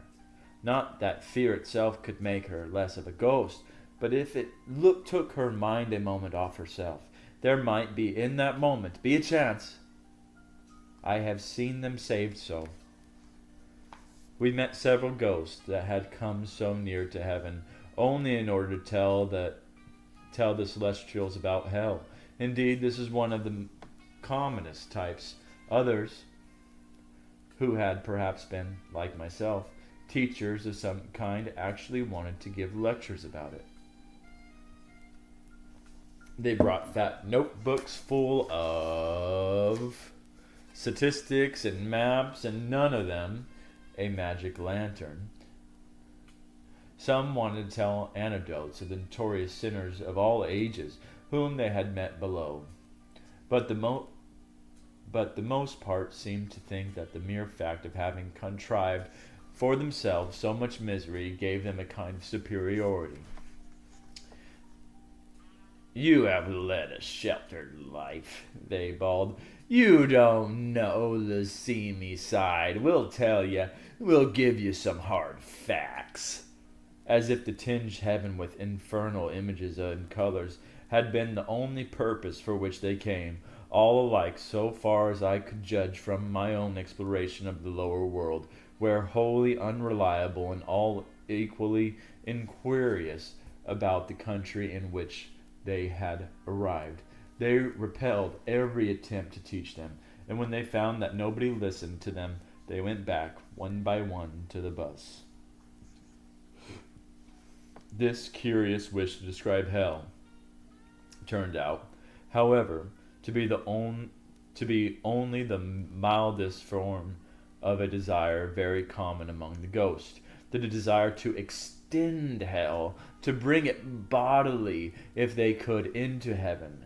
There were tub-thumping ghosts who, in thin, bat-like voices, urged the blessed spirits to shake off their fetters, to escape from their imprisonment in happiness, to tear down the mountains with their hands, to seize heaven for their own. Hell offered her cooperation. There were planning ghosts who implored them to dam the river, cut down the trees, kill the animals, build a mountain railway, smooth out the horrible grass and moss and heather with asphalt. There were materialistic ghosts who informed the immortals that they were deluded. There was no life after death, and this whole country was hallucination. There were ghosts, plain and simple, mere bogies, fully conscious of their own decay, who had accepted their traditional role of the scepter and seemed to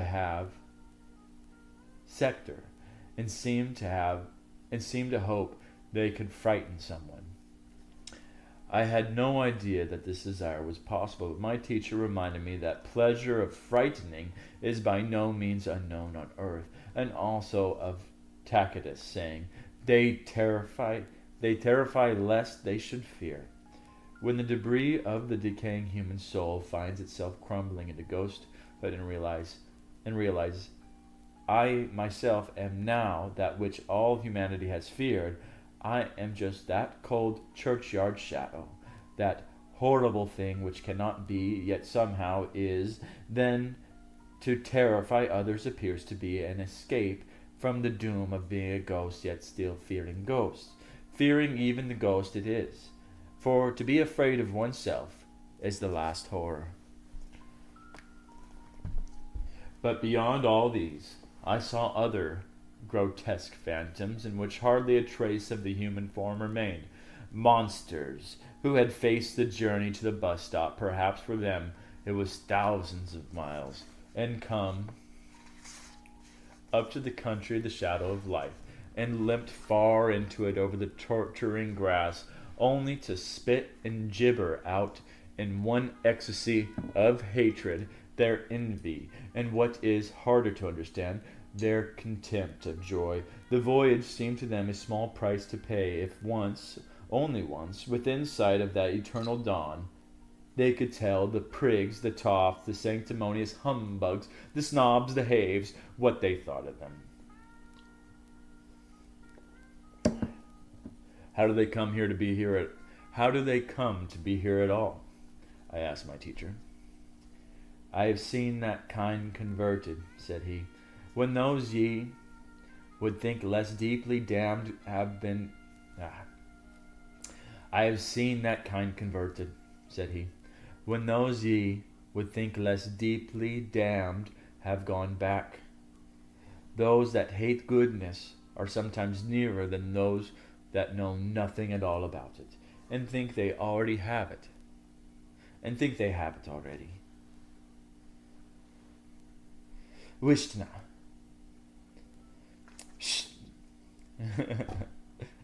Wished now, said my teacher suddenly. We were standing close to some bushes, and beyond them I saw one of the solid people and a ghost who had apparently just that moment met. The outlines of the ghost looked vaguely familiar, but I soon realized that what I had seen on earth was not the man himself, but photographs of him in the papers. He had been a famous artist. God, said the ghost, glancing round the landscape. God, said the ghost, glancing around the landscape. He had been a famous artist. God, said the ghost, glancing round the landscape. God what? Asked the spirit. What do you mean, God what? Asked the ghost. In our grammar, God is a noun. Oh, I see. I only meant by gum. Or something of the sort. I meant, well, all this, I should like to paint this. I shouldn't bother about that just at present, if I were you. Look here. Isn't one going to be allowed to go on painting? Looking comes first. But I've had my look. I've seen just what I want to do. God, I wish I'd thought of bringing my things with me. The spirit shook his head, scattered light from his hair as he did so. That sort of thing's no good here, he said. What do you mean? Said the ghost. When you painted on earth, at least in your early days, it was because you caught glimpses of heaven in the earthly landscape. The success of your paintings was that it enabled others to see the glimpses too. But here you are having the thing itself. It is from here that the message came. There is no good telling us about this country, for we see it already. In fact, we see it better than you do. Then there's never going to be any point in painting here. I don't say that. When you've grown into a person, it's all right. We all had to do it. There'll be something which you'll see better than anyone else. One of the things you'll want to do will be to tell us about them. But not yet. At present, your business is to see. Come and see. He is endless. Come and feed. There was a little pause. That will be delightful, said the ghost presently in a rather dull voice. Come then, said the spirit, offering it his arm. How soon do you think I could begin painting? It asked. The spirit broke into laughter. Don't you see, you'll never paint at all if that's what you're thinking about, he said. What do you mean? Asked the ghost. Why, if you are interested in the country only for the sake of painting it, you'll never learn to see the country. But that's just how a real artist is interested in the country. No, you're forgetting, said the spirit. That was not how you began. Light itself was your first love. You loved painting only as a means of telling about light. Oh, that's ages ago, said the ghost. One grows out of that. Of course, you haven't seen my later works. One becomes more and more interested in paint for its own sake. One does indeed. I also have to recover from that. It was all a snare. Ink and catgut and paint was necessary down there, but they are also dangerous stimulants. Every poet and musician and artist, but for grace, is drawn away from love of the thing he tells to love of the telling till. Down in deep hell, they cannot be interested in God at all, but only in what they say about him. For it doesn't stop at being interested in paint, They sink lower, become interested in their own personalities, and then in nothing but their own reputations. I don't think I'm much trouble in that way, said the ghost stiffly. That's excellent, said the spirit. Not many of us had quite got over it when we first arrived, but if there's any of that inflammation left, it will be cured when you come to the fountain. What fountain is that? It is up there in the mountains, said the spirit. Very cold and clear, between two green hills, a little like Lethe. When you have drunk of it, you forget forever all proprietorship in your own works. You enjoy them just as if they were someone else's, without pride and without modesty. That'll be grand, said the ghost without enthusiasm. Well, come, said the spirit, and for a few paces he supported the hobbling shadow forward to the east. Of course, said the ghost, as if speaking to itself, there'll always be interesting people to meet. Everyone will be interesting. Uh-huh, yes. To be sure, I was thinking of people in our own line. Shall I meet Claude or Cezanne, or sooner or later, if they're here? But don't you know? Well, of course not. I've only been here a few years. All the chances are against my having run across them. There are a good many of us, you know. But surely in the case of distinguished people you'd hear. But there aren't distinguished people. No more than anyone else. Don't you understand? The glory flows into everyone and back from everyone, like light in mirrors, but the light's the thing. Do you mean there are no famous men? They are all famous. They are all known, remembered, recognized by the only mind that can give a person perfect judgment. Oh, of course, in that sense, said the ghost. Don't stop, said the spirit, making to lead him still forward. One must be content with one's reputation among posterity, then, said the ghost. My friend, said the spirit, don't you know? Know what? That you and I are already completely forgotten on the earth. What's that? Exclaimed the ghost, disengaging its arm. Do you mean those damn neo-regionalists have won after all? Lord love you, yes, said the spirit, once more shaking and shining with laughter. You couldn't get £5 for any picture of mine or even of yours in Europe or America today. We're dead out of fashion. I must be off at once, said the ghost. Let me go. Damn it all. One has one's duty to the future of art. I must go back to my friends. I must write an article. There must be a manifesto. We must start a periodical. We must have publicity. Let me go. This is beyond a joke. And without listening to the spirit's reply, the spectre vanished. Chapter 10. This conversation also we overheard. That is quite out of the question, said a female ghost to one of the bright women. I should not dream of staying if I'm expected to meet Robert.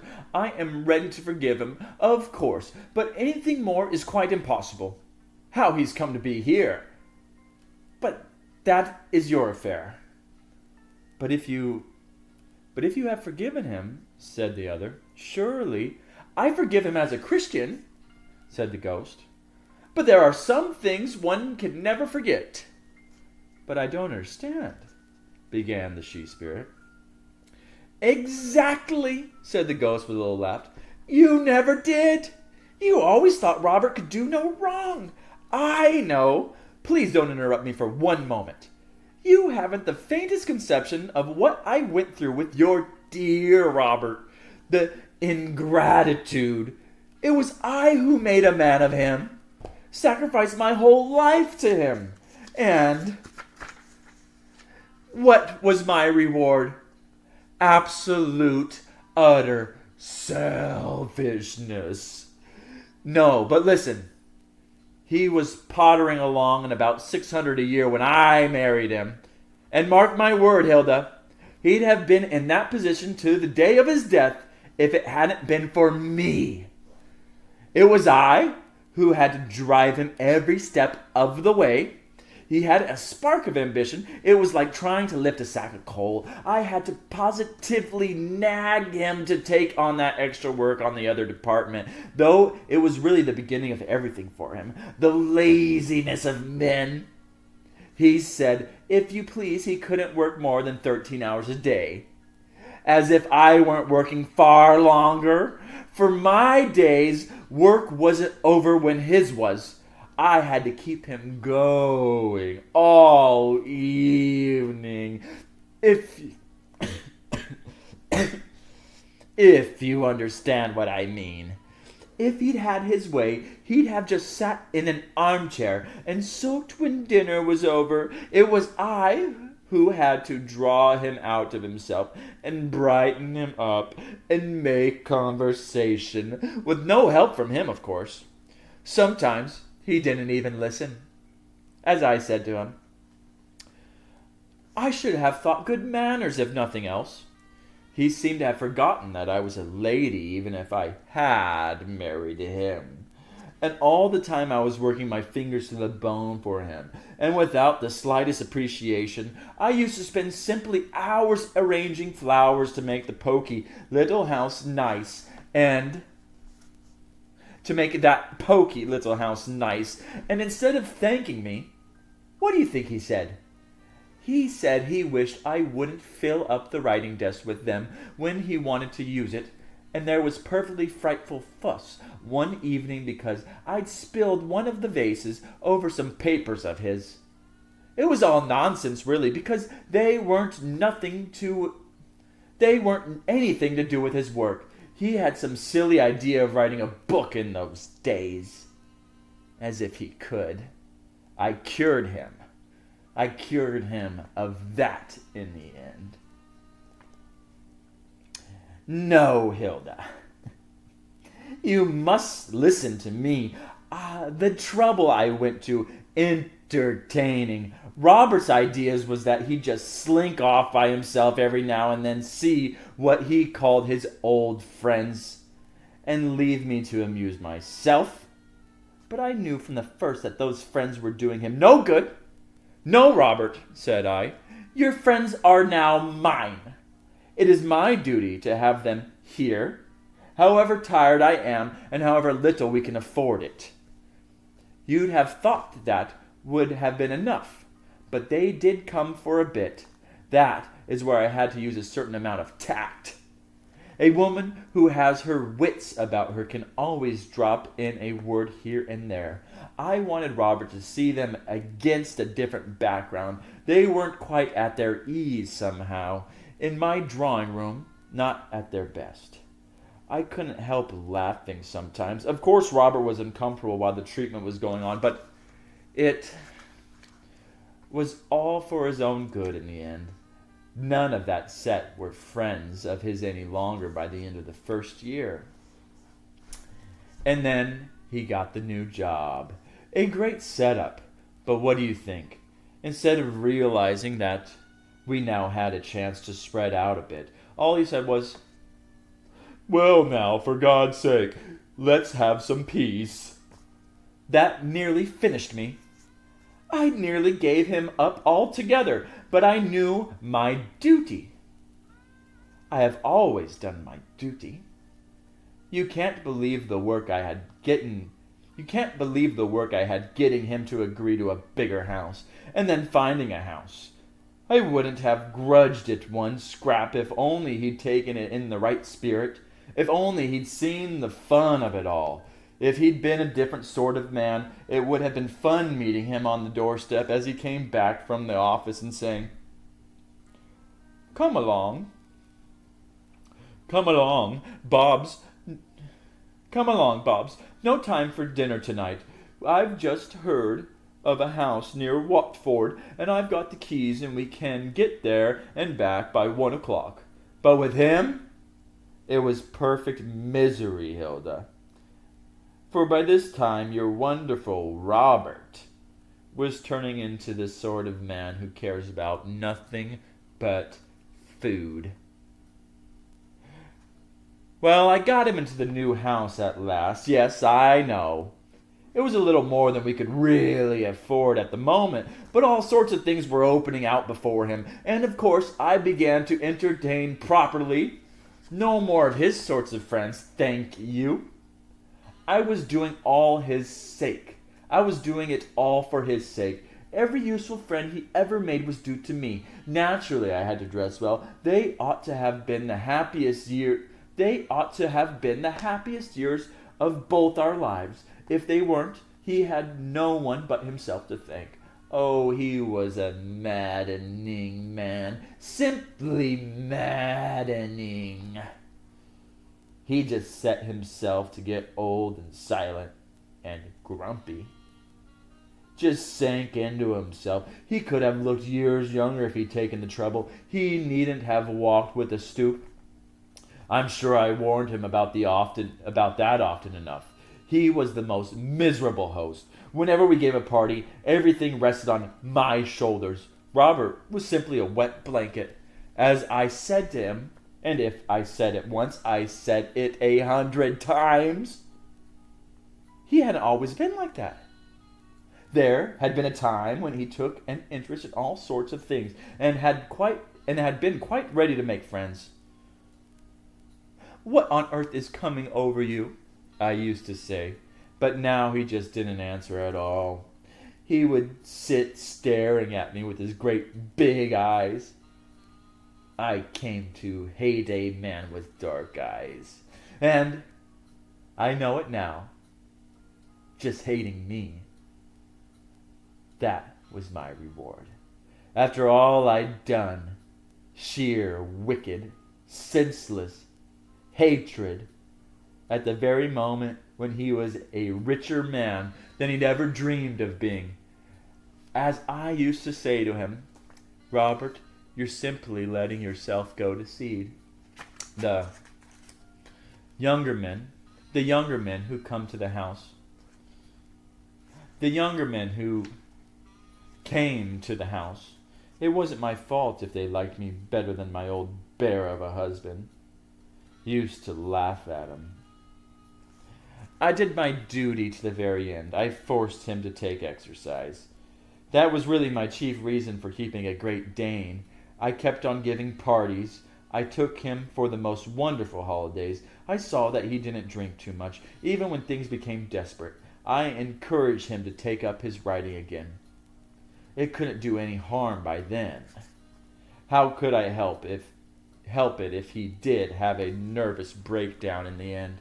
My conscience is clear. I've done my duty by him, if ever a woman has. So you see why it would be impossible to. And yet, I don't know. I believe I have changed my mind. I'll make them a fair offer, Hilda.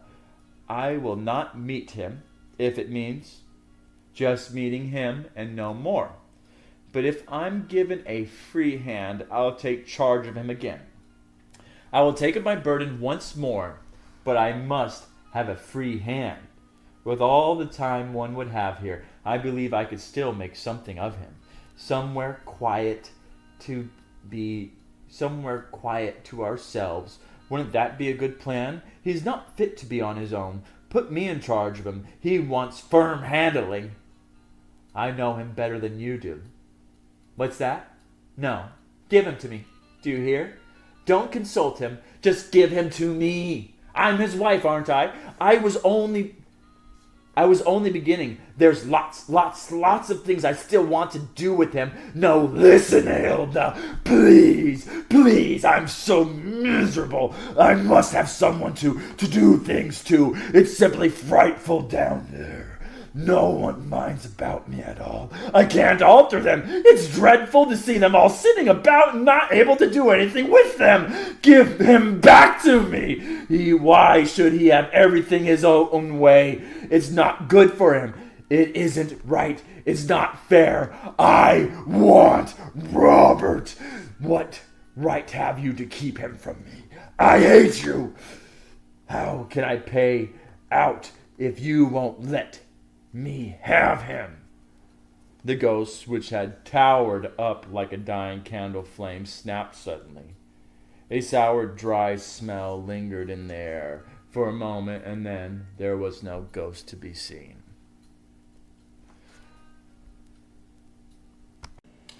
Chapter 11. One of the most painful meetings we witnessed was between a woman's ghost and a bright spirit who had apparently been her brother. They must have met only a moment before we ran across them, for the ghost was just saying in the tone of unconcealed disappointment,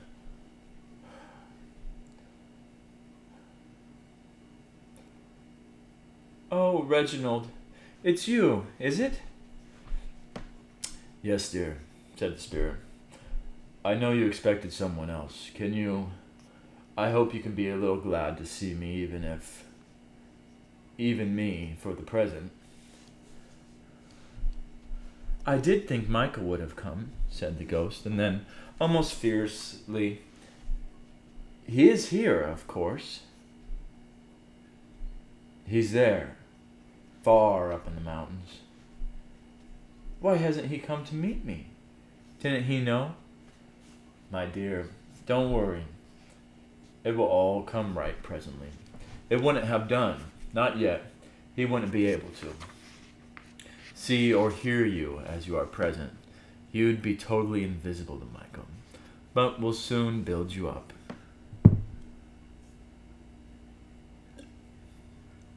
I should have thought if you can see me, my own son could. It doesn't always happen like that, you see. I've specialized in this sort of work. Oh, it's work, is it? Snapped the ghost. Then, after a pause, well, when am I going to be allowed to see him? There's no question of being allowed, Pam. As soon as it's possible for him to see you, of course he will. You need to be thickened up a bit. How? Said the ghost. The monosyllable was hard and a little threatening. I'm afraid the first step is a hard one, said the spirit. But after that, you'll go on like a house on fire. You will become solid enough for Michael to perceive you when you learn to want someone else besides Michael.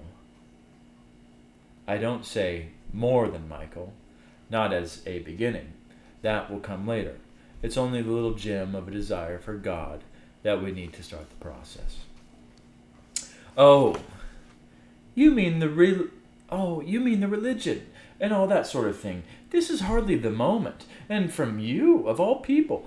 Well, never mind. I'll do whatever's necessary. What do you want me to do? Come on. The sooner I begin it, the sooner they'll let me see my boy. I'm quite ready. But, Pam, don't you see you are not beginning at all as long as you are in the state of mind? You're treating God only as a means to Michael. But the whole thickening treatment consists in learning to want God for his own sake. You wouldn't talk like that if you were a mother. You mean, if I were only a mother. But there is no such thing as being only a mother. You exist as Michael's mother, only because you first exist as God's creature. The relation is older and closer. No, listen, Pam. He also loves. He also has suffered. He also has waited a long time. If he loved me, he'd let me see my boy. If he loved me, why did he take Michael away from me? I wasn't going to say anything about that, but it's pretty hard to forgive, you know. But he had to take Michael away, partly for Michael's sake. I'm sure I did my best to make Michael happy. I gave up my whole life. Human beings can't make one another really happy for long. And secondly, for your sake, he wanted your merely instinctive love for your child. Tigeresses share that, you know. To turn into something better. He wanted you to love Michael as he understands love. You cannot love a fellow creature fully till you love God. Sometimes this conversation can be done while the instinctive love is still gratified. But there was, it seems, no chance of that in your case. The instinct was uncontrolled and fierce and monomaniac. Ask your daughter or your husband. Ask your own mother. You haven't once thought of her. The only remedy was to take away its object. It was a case for surgery. When that first kind of love was thwarted, then there was just a chance that in the loneliness, in the silence, something else might begin to grow. This is all nonsense. Cruel and wicked nonsense. What right have you to say things like that about motherly love? It is the highest and holiest feeling in human nature. Pam, no natural feelings are high or low, holy or unholy in themselves. They are all holy when God's hand is on the rein. They all go bad when they set up on their own and make themselves into false gods. My love for Michael would never have gone bad. My love for Michael would never have gone bad, not if we'd lived together for millions of years. You are mistaken. You must know, haven't you? Haven't you met down there mothers who have their sons with them in hell? Does their love make them happy? If you mean people like the Guthrie women and her dreadful Bobby. If you mean people like the Guthrie woman and her dreadful Bobby. Of course not. I hope you're not suggesting. If I had Michael, I'd be perfectly happy, even in that town. I wouldn't be always talking about him till everyone hated the sound of his name, which is what Winifred Guthrie does about her brat. I wouldn't quarrel with people for not taking enough notice of him, and then furiously jealous if they did. I wouldn't go about whining and complaining that he wasn't nice to me, because of course he would be nice. Don't you dare to suggest that Michael could ever become like the Guthrie boy. They are something I won't stand. What you have seen in the Guthries is what natural affection turns to in the end, if it will not be converted. It's a lie, a wicked, cruel lie. How could anyone love their sons more than I did? Haven't I lived only for his memory all these years? That was rather a mistake, Pam. In your heart of hearts, you know it was. What was a mistake? All that 10 years ritual of grief, keeping his room exactly as he left it, keeping anniversaries, refusing to leave the house though Dick and Muriel were both wretched there. Of course, they didn't care. I know that. I soon learned to expect no real sympathy from them. You're wrong. Oh, I messed up. All right.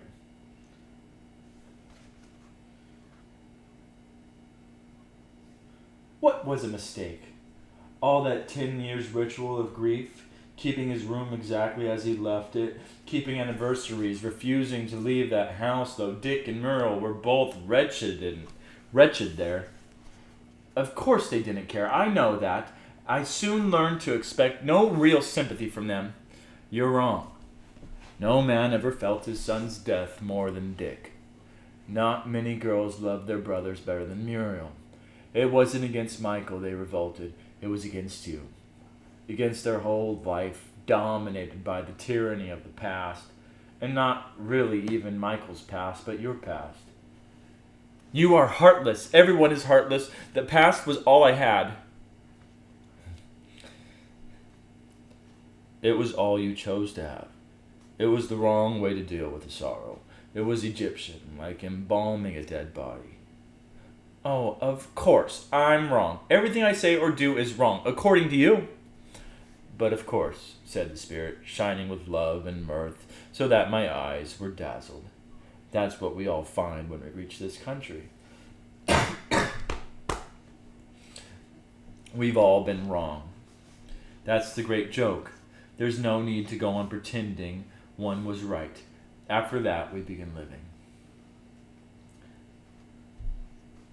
How dare you laugh about it? Give me my boy. Do you hear? I don't care about all your rules and regulations. I don't believe in a God who keeps mother and son apart. I believe in a God who loves. No one had a right to come between me and my son, not even God. Tell him that to his face. I want my boy, to have him. He is mine. Do you understand? Mine, forever and ever. He will be, Pam. Everything will be yours. God himself will be yours. But not that way. Nothing can be yours by nature. What? Not my own son, born out of my own body? And where is your own body now? Didn't you know that nature draws to an end? Look, the sun is coming over the mountains there. It will be up any moment now. Michael is mine. How yours? You didn't make him. Nature made him to grow in your body without your will, even against your will. You sometimes forget that you didn't intend to have a baby then at all. Michael was originally an accident. Who told you that?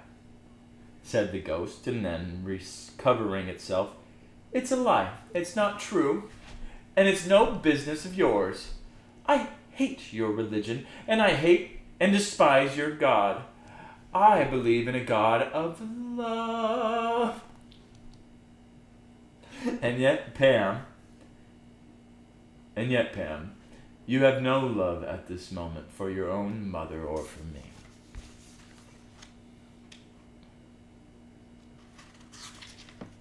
Oh, I see. That's the trouble it is. That's the trouble, is it? Really, Reagan, the idea of your being hurt because Lord love you, said the spirit with a great laugh. You needn't bother about that. Don't you know that you can't hurt anyone in this country? The ghost was silent. Oh, I just spilled my beer. Oh, dang it. My beer has been soiled. And now the dogs are barking. I'll take care of it later. Alright, continue reading.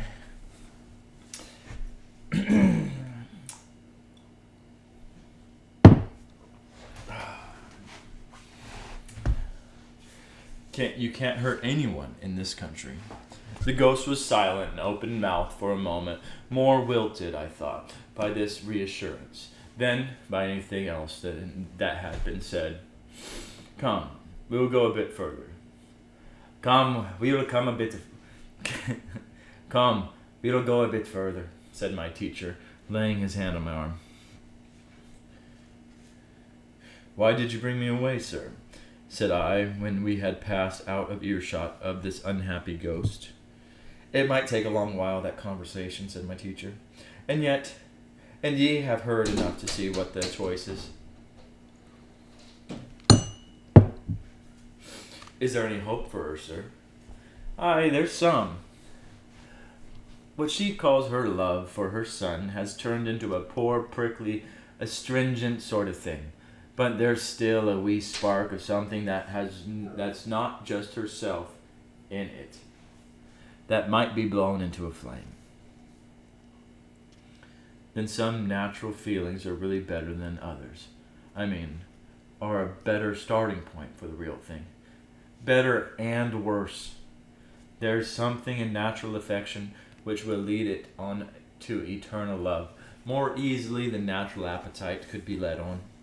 But there's also something in it which makes it easier to stop at the natural level and mistake it for the heavenly.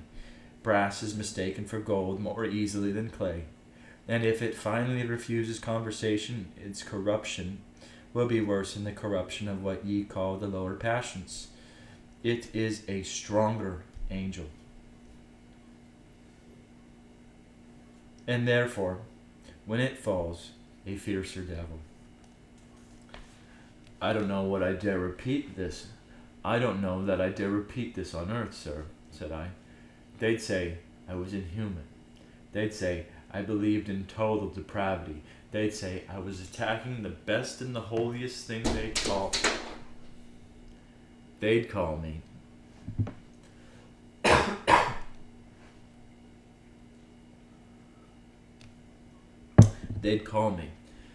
It might do you no harm if they did, said he with,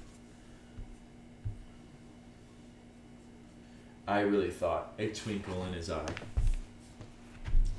But could one have the faith to go on to a bereaved mother in her misery when one's not bereaved oneself? No, son. That's no office of yours. You're not good enough. You're not a good enough man for that. When your own heart's been broken, it will... Oh, sorry.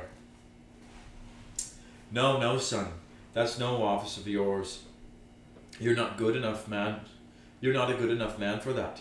When your own heart's been broken, it will be time for you to think of talking. But someone must say in general what's been unsaid among you this many a year, that love as mortals understand the word isn't enough. Every natural love will rise again and live forever in this country, but none will rise again until it has been buried. The saying is almost too hard for us.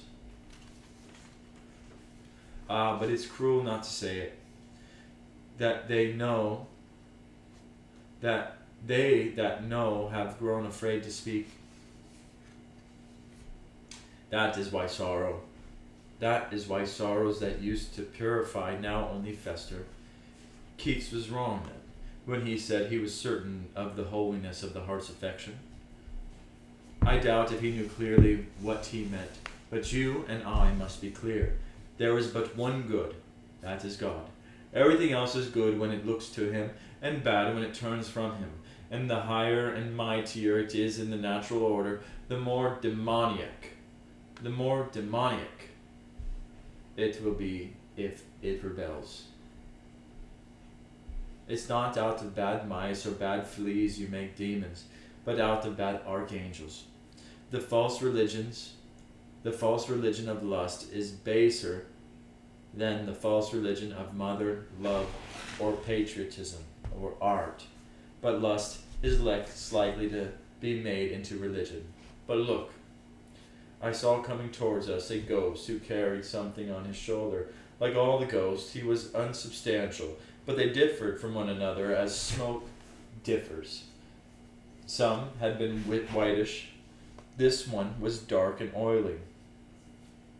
What sat on his shoulders was a little red lizard, and it was twitching its tail like a whip and whispering things in his ear.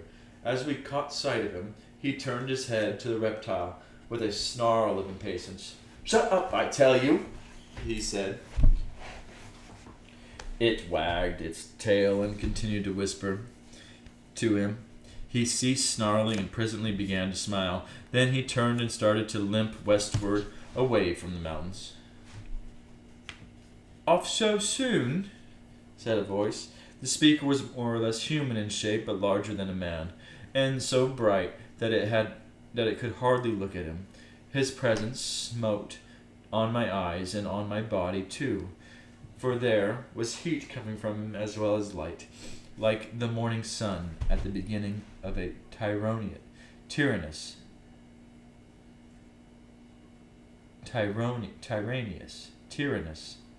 summer day.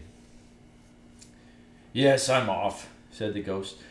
"Thanks for all your hospitality, but it's no good, you see. I told this little chap," here he indicated the lizard, "that he'd have to be quiet if he came, which he insists on doing. Of course, his stuff won't do here. I realize that, but he won't stop. I shall just have to go home." "Would you like me to make him quiet?" said the flaming spirit, an angel, as I now understood. "Of course I would," said the ghost. "Then I will kill him," said the angel, taking a step forward. Look out! "You're burning me. Keep away," said the ghost, retreating.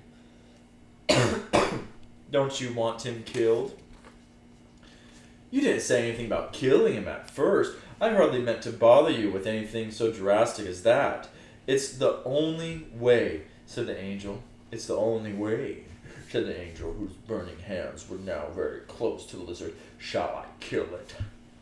"Well, that's a further question I'm quite open to consider, but it's a new point, isn't it? I mean, for the moment I was only thinking about silencing it because up here, well, it's so damned embarrassing." "May I kill it?" "Well, there's time to discuss that later." "There's no time. May I kill it?" "Please, I never meant to be such a nuisance. Please, really, don't bother. Look, it's gone to sleep of its own accord. I'm sure it'll be all right. Thanks ever so much." "May I kill it?" "Honestly, I don't think there's the slightest necessity for that. I'm sure I shall be able to keep it in order now. I think the gradual process would be far better than killing it. The gradual process is of no use at all." Don't you think so?" "Well, I'll think over what you've said very carefully. I honestly will. In fact, I'd let you kill it now, but as a matter of fact, I'm not feeling frightfully well today. It would be most silly to do it now. I'd need to be in good health for the operation. Some other day, perhaps. There is no other day. All days are present now. Get back! You're burning me! How can I tell you to kill it? How can I tell you to kill it? You'd kill me if you did.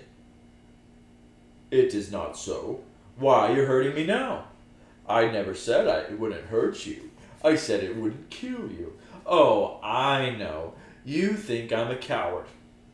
It isn't that, really, it isn't. I say, let me run back by tonight's bus and get an opinion from my own doctor. I'll come again the first moment I can. This moment contains all moments. Why are you torturing me? You are jeering at me. How can I let you tear me in pieces? If you wanted to help me, why didn't you kill the damn thing without asking me? Before I knew, it would be all over by now if you had. I cannot kill it against your will. It is impossible.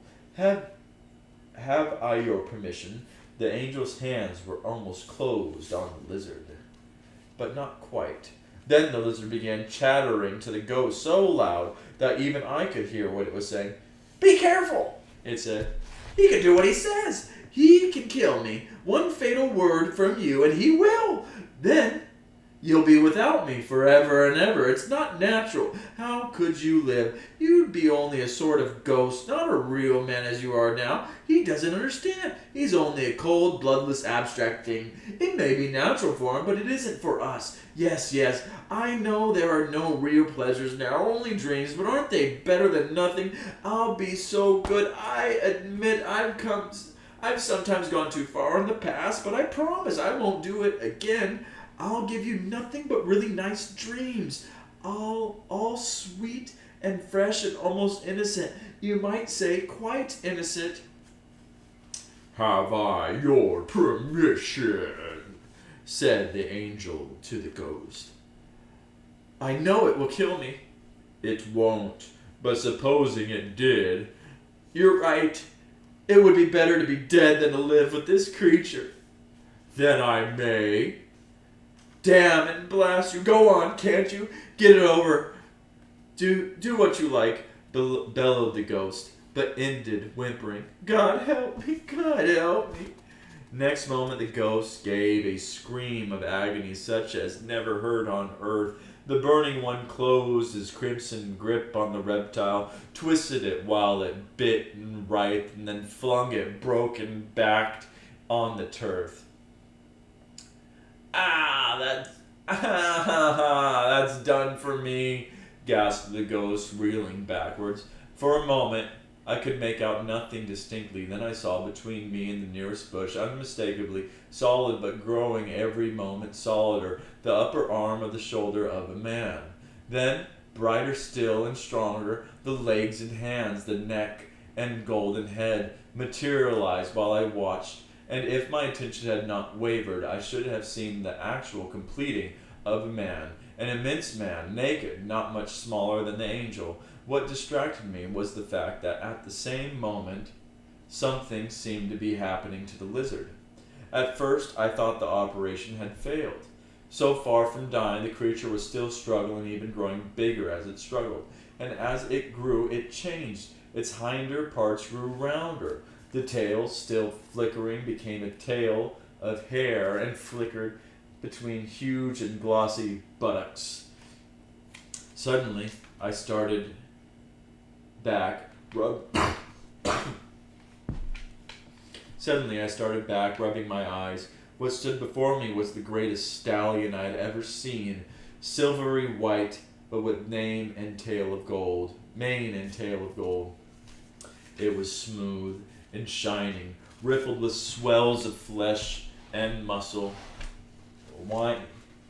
whining and stamping with its hoofs. At each stamp the land shook and the trees dindled. The new made man turned and clapped the new horse's neck. it nosed his bright body. The horse and master breathed each into the other's nostrils. The man turned from it, flung himself at the feet of the burning one, and embraced them. When he rose, he thought his face shone with tears, but it may have been only the liquid love and brightness. One cannot distinguish them in that country, which flowed from him. It had not long. I had not long to think about it. In joyous haste, the young man leaped upon the horse's back. Turning his seat, he waved a farewell, then nudged the stallion with his heels. They were off before I knew well what was happening. There was riding, if you like. There was riding, if you like. I came out as quickly as I could from among the bushes to follow them with my eyes, but already they were only like a shooting star off on the green plain, and soon among the foothills of the mountains. Then still like stars I saw them winding up, scaling what seemed impossible steeps, and quicker every moment, till near the dim brow of the landscape, so high that I must strain my neck to see them, they vanished, bright themselves, into the rose brightness of that everlasting morning. While I still watched, I noticed that the whole plain, the forest, were shaking with the sound. While I still watched, I noticed that the whole plain and forest were shaking with a sound which in our world would be too large to hear, but there I could take it with joy.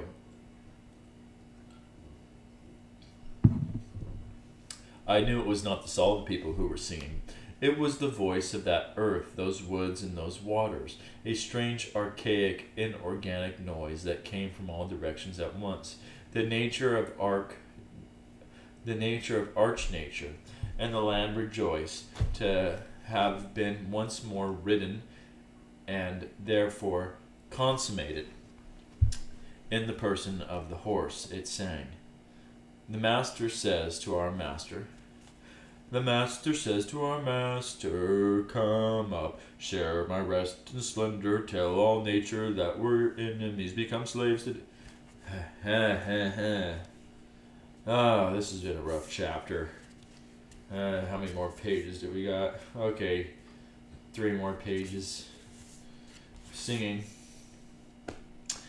And the nature or arch nature of that land rejoiced to have been once more written, and therefore consummated in that person of the horse. It sang, the master says to our master, come up, share my rest and splendor, tell all natures that were your enemies, become slaves to dance before you, and beg for you to ride, the firmness for your feet to rest on. From beyond all place and time, out of the very place, authority will be given to you. The strengths that one oppose your will shall be obedient fire in your blood and heavy thunder in your voice.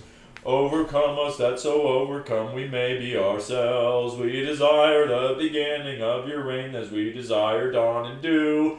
Wetness at the birth of light. Master, your master has appointed you forever to be our king of justice and our high priest. Do ye understand all this, my son? Said the teacher. I don't know about all, sir, said I.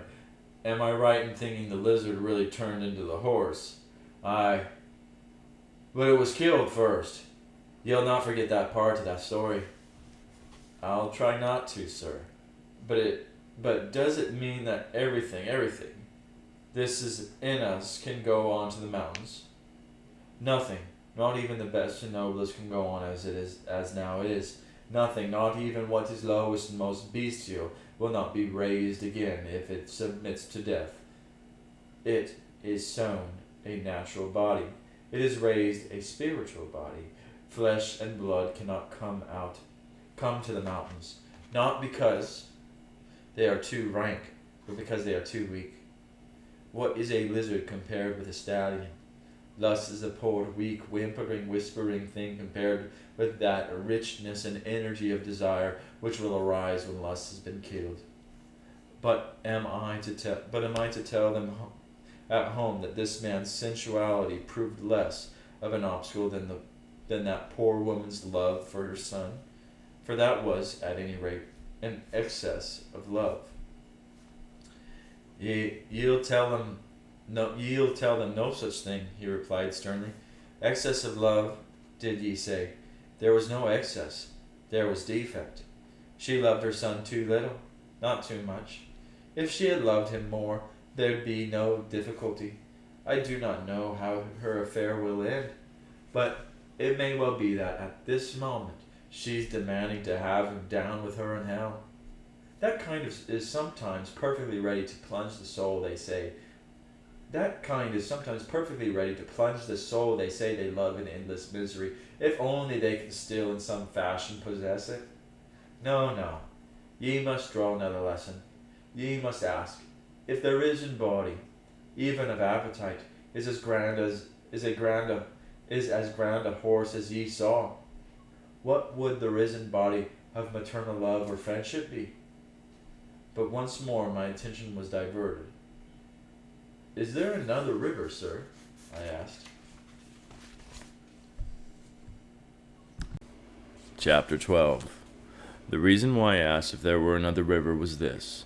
All down one long aisle of the forest, the undersides of the leafy branches had begun to tremble with dancing light, and on earth I knew nothing so likely to produce this appearance as the reflected light cast upward by moving water. A few moments later I realized my mistake. Some kind of procession was approaching us, and the light came from the persons who composed it. First came bright spirits, not the spirits of men, who danced and scattered flowers, soundlessly falling, lightly drifting flowers, though by the standards of the ghost world each petal would have weighed 100 weight, and their fall would have been like the crashing of boulders. Then, on the left and right, at each side of the forest avenue, came youthful shapes, boys upon one hand and girls upon the other. If I could remember their singing and write down the notes, no man who read that score would ever grow sick or old. Between them went musicians, and after these a lady, in whose honor all this was being done. I cannot now remember whether she was naked or clothed. If she were naked, then it must have been the almost visible penumbra of her courtesy and joy which produces in my memory the illusion of a great and shining train that followed her across the happy grass. If she were clothed, then the illusion of nakedness is doubtless due to the clarity with which her innermost spirit shone through the clothes. For clothes in that country are not a disguise. The spiritual body lives along each thread and turns them into living organs. A robe or a crown is there as much one of the wearer's features as a lip or an eye. But I have forgotten, and only partly do I remember the unbearable beauty of her face. Is it, I whispered to my guide. Not at all, he said. It's someone you'll never have heard of. Her name on earth was Sarah Smith, and she lived at Golders Green. She seems to be, well, a person of particular importance. Aye, she is one of the great ones. Ye have heard that fame in this country and fame on earth are two quite different things. And who are these gigantic people? Look, they're like emeralds, who are dancing and throwing flowers before her. Haven't ye read of Milton? 1,000 liveried angels lackey her. And who are all these young men and women on each side? They are her sons and daughters. She must have had a very large family, sir. Every young man or boy that met her became her son. Even it was only the boy who brought the meat to her back door. Every girl that met her was her daughter. Isn't that a bit hard on their own parents? No, there are those that steal other people's children. But her motherhood was a different kind. Those on whom it fell went back to their natural parents, loving them more. Few men looked on her without becoming, in certain fashion, her lovers. But it was the kind of love that made them not less true, but truer to their own wives. And how? But, hello, what are all these animals? A cat, 2 cats, dozens of cats, and these dogs? Why, I can't count them, and the birds and the horses. They are beasts. Did she keep a sort of zoo? I mean, this is a bit too much. Every beast and bird that came near her had its place in her love. In her, they became themselves, and now the abundance of life she has in Christ from the Father's flows over into them. I looked at my teacher in amazement. Yes, he said. It is like when you throw a stone into a pool and the concentric waves spread out further and further. Who knows where it will end? Redeemed humanity is still young. It has hardly come to its full strength, but already there is joy enough in the little finger of a great saint such as yonder lady to awaken all the dead things in the universe unto life. While we spoke, the lady was steadily advancing towards us, but it was not at us she looked. Following the direction of her eyes, I turned and saw an oddly shaped phantom approaching, or rather 2 phantoms, a great tall ghost, horribly thin and shaky, who seemed to be leading on a chain another ghost, no bigger than an organ grinder's monkey. The taller ghost wore a soft black hat, and he reminded me of something that my memory could not quite recover. Then, when he had come with a few feet to the lady, he spread out his lean, shaky hand flat on his chest with his fingers wide apart, and exclaimed in a hollow voice, "At last!" All at once I realized, and exclaimed in a hollow voice, "At last!" All at once I realized what it was that he had put me in mind of. He was like a seedy actor of the old school. Darling, at last," said the lady. Good heavens, thought I. Good heavens, thought I. Surely she can't. And then I noticed 2 things. In the first place, I noticed that the little ghost was not being led by the big one. It was the dwarfish figure that held the chain in its hand, and the theatrical figure that wore the collar round its neck. In the second place, I noticed that the lady was looking solely at the dwarf ghost.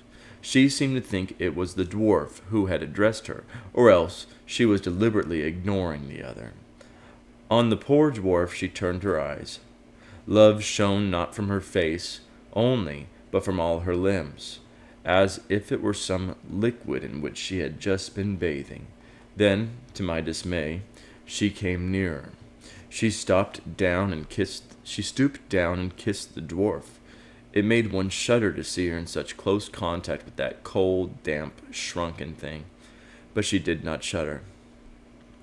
"Frank," she said, "before anything else, forgive me for all I ever did wrong and for all I did not do right since the first day we met. I ask your pardon." I looked properly at the dwarf for the first time now, or perhaps when he received her kiss, he became a little more visible.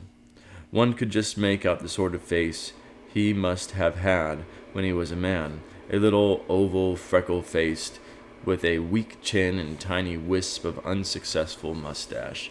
He gave her a glance, not a full look.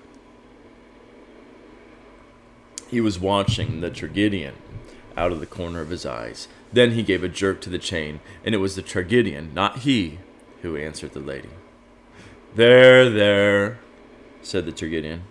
"We'll say no more about it. We all make mistakes."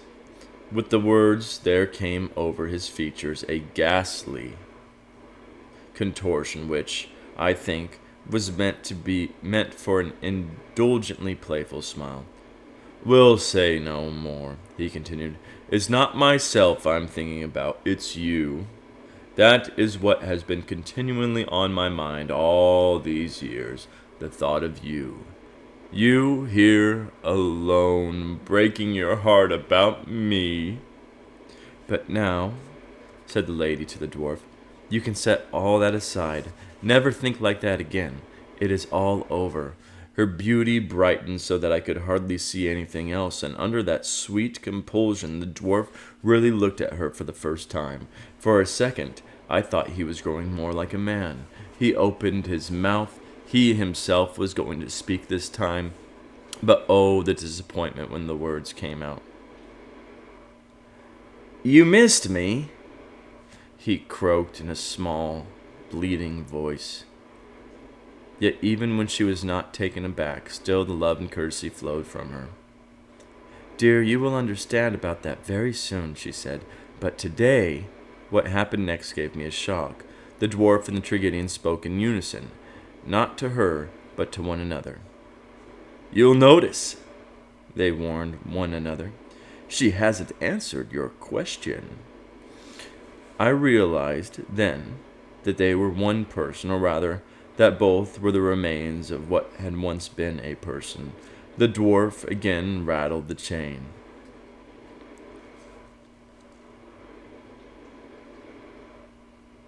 "You missed me," said the Tragedian to the lady, throwing a dreadful theatrical tremor into his voice. "Dear friend," said the lady, still attending exclusively to the dwarf, "you may be happy about that, and about everything else. Forget all about it forever."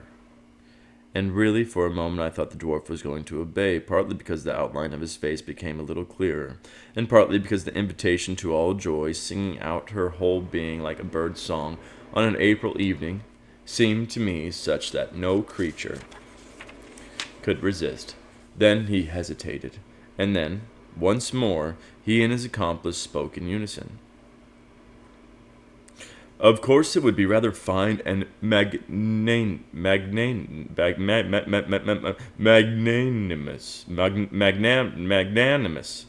not to press the point," they said to one another, "but we can be sure she'd notice. We've done these sort of things before. There was the time we let her have the last stamp in the house to write her mother and said nothing, although she had known we wanted to write a letter ourselves. We thought she'd remember and see how unselfish we'd been. But she never did. And there was the time. Oh, lots and lots of time," said the dwarf, gave a shake to the chain, and... So the dwarf gave a shake to the chain, and... "I can't forget it," said the Tragedian. "And I won't forget it either. I could forgive them all they've done to me, but for your miseries..." "Oh, don't you understand?" said the lady. "There are no miseries here." Do you mean to say," answered the dwarf, as if this new idea had made him quite forget the Tragedian for a moment, "do you mean to say you've been happy?" "Didn't you want me to be? But no matter. Want it now, or don't think about it at all." The dwarf blinked at her. One could see an unheard of idea trying to enter his little mind. One could see even that there was for him some sweetness in it. For a second, he had almost let the chain go. Then, as if it were his lifeline, he clutched it once more. "Look here," said the Tragedian. "We've got to face things. We've got to face this." He was using his manly, bullying tone this time, the one for bringing women to their senses. "Darling," said the lady to the dwarf, "there's nothing to face. You don't want me to have been miserable for misery's sake. You only think I must have been if I loved you. But if you'll only wait, you'll see that this isn't so." "Love?" said the tragedian, striking his forehead with his hand, then a few notes deeper. Love. Do you know the meaning of the word? How should I not? Said the lady. I am in love. In love, do you understand? Yes. Now I love truly. You mean, said the tragedian, you mean you did not love me truly in the old days? Only in a poor sort of way, she answered. I have asked you to forgive me. There was a little real love in it, but what we called love down there was mostly the craving to be loved. In the main, I loved you for my own sake, because I needed you. And now, said the tragedian with a hackneyed gesture of despair, now you need me no more. But of course not, said the lady, and her smile made me wonder how both the phantoms could refrain from crying out with joy. What needs could I have, she said, now that I have all? I am full now, not empty. I am in love himself, not lonely, strong, not weak. You shall be the same. Come and see. We shall have no need for one another now. We can begin to love truly. But the tragedian was still striking attitudes. She needs me no more, no more, no more, he said in a choking voice to no one in particular. Would to God, he continued, but he was now pronouncing it good. Would to God I had seen her lying dead at my feet before I heard those words. Lying dead at my feet, lying dead at my feet. I don't know how long the creature intended to go on repeating the phrase, for the lady put an end to that. Frank, Frank, she cried in a voice that made the whole wood ring. Look at me, look at me. What are you doing with that great ugly doll? Let go of the chain, send it away. It is you I want. Don't you see what nonsense it's talking? Merriment danced in her eyes. She was sharing a joke with the dwarf. Right over the head of the tragedian, something not at all unlike a smile struggled to appear on the dwarf's face, for he was looking at her now. Her laughter was her laughter was past his first defenses. He was struggling hard to keep it out, but already with imperfect success, against his will, he was even growing a little bigger. Oh, you great goose, said she. What is the good of talking like that here? You know as well as I do that you did see me lying dead years and years ago. Not at your feet, of course, but on a bed in a nursing home. A very good nursing home it was, too. Matrone would never have dreamed of leaving the bodies lying about the floor. It's ridiculous for that doll to try to be impressive about death here. It just won't work.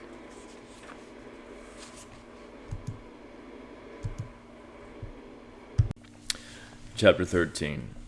I do not know that I ever saw something more terrible than the struggle of that dwarf against joy, for he had almost been overcome. Somewhere, incalculable ages ago, there must have been gleams of humor and reason in him. For one moment, while she looked at him in her love and mirth, he saw the absurdity of the tragedian. For one moment, he did not at all misunderstand her laughter. He, too, must once have known that no people find each other more absurd than lovers. But the light that reached him against his will. This was not the meeting he had pictured. He would not accept it.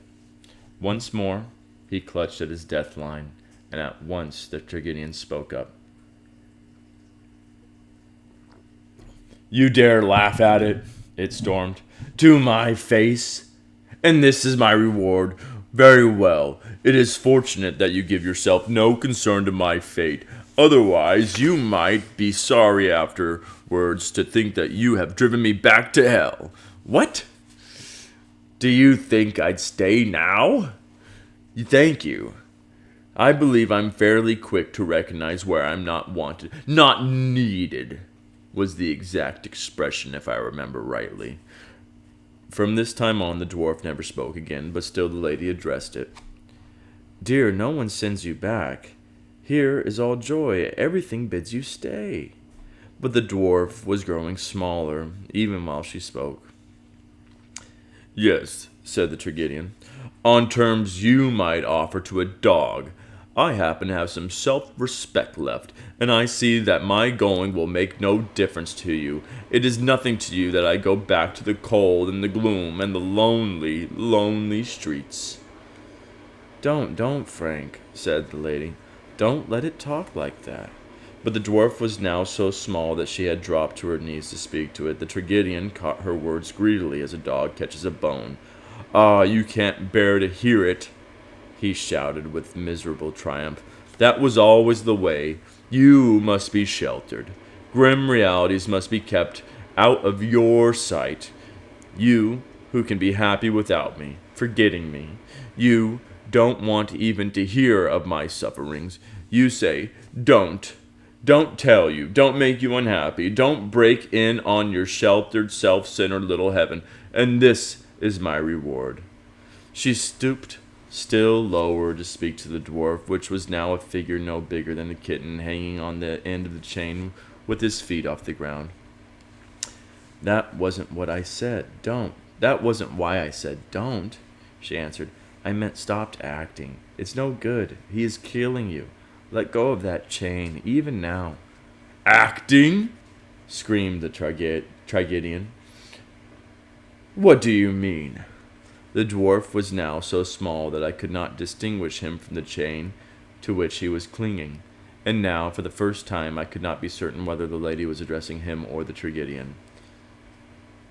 "Quick," she said.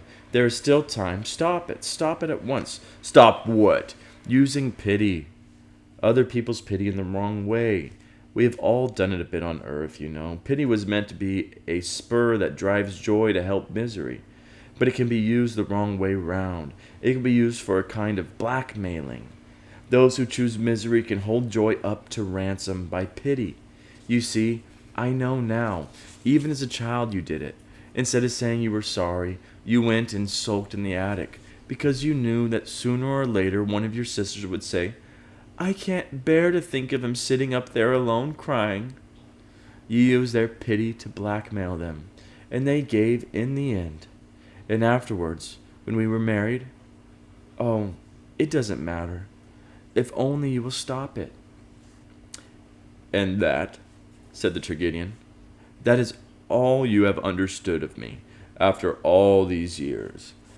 I don't know what became of the dwarf ghost by now. Perhaps it was climbing up the chain like an insect. Perhaps it was somehow absorbed into the chain. "No, Frank, not here," said the lady. "Listen to reason. Do you think joy was created to live always under that threat, always defenseless against those who would rather be miserable than have their self-will crossed? For it was real misery. I know that now.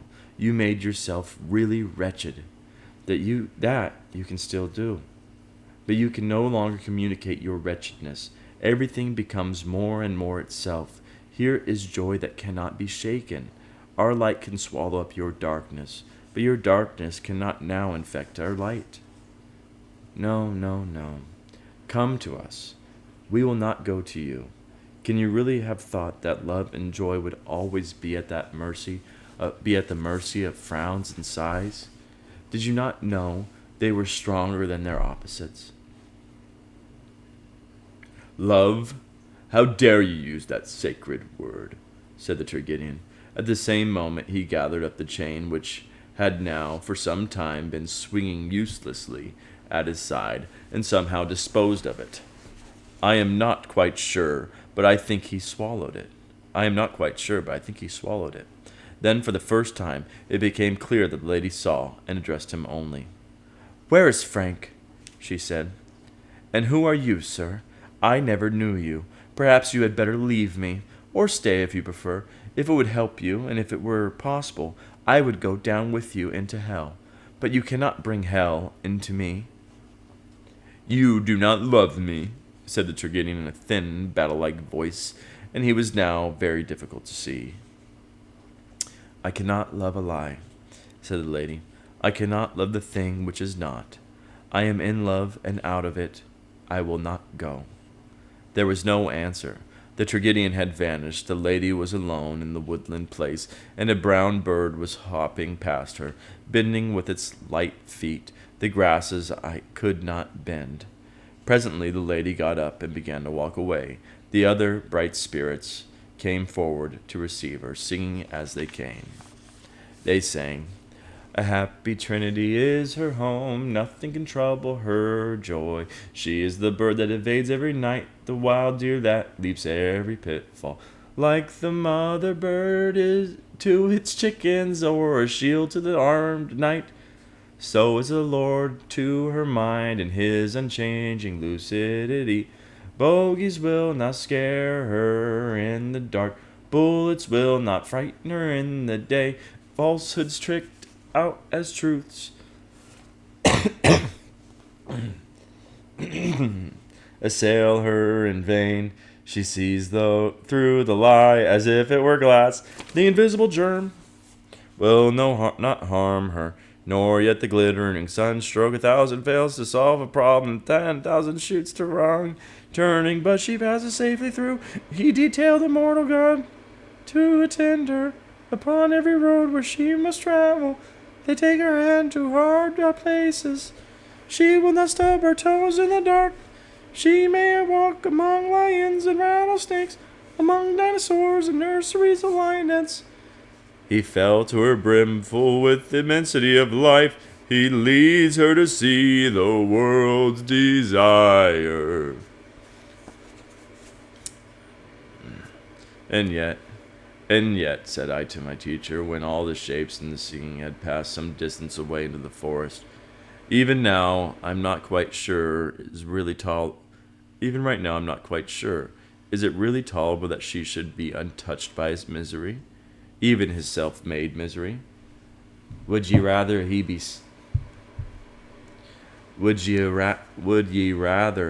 still had the power of tormenting her? He did it many a day and many a year in their earthly life. Well, no, I suppose. I don't want that. Well, what then? I hardly know, sir. What some people say on earth is that the final loss of one's soul gives the lie to all the joy of those who are saved. Ye see, it does not. I feel in a way that it ought to. That sounds very merciful. But see what lurks behind it. What? The demand of the loveless and the self-imprisoned, that they should be allowed to blackmail the universe, that till they consent to be happy, on their own terms, no one else shall taste joy, that theirs should be the final power, that hell should be able to veto heaven.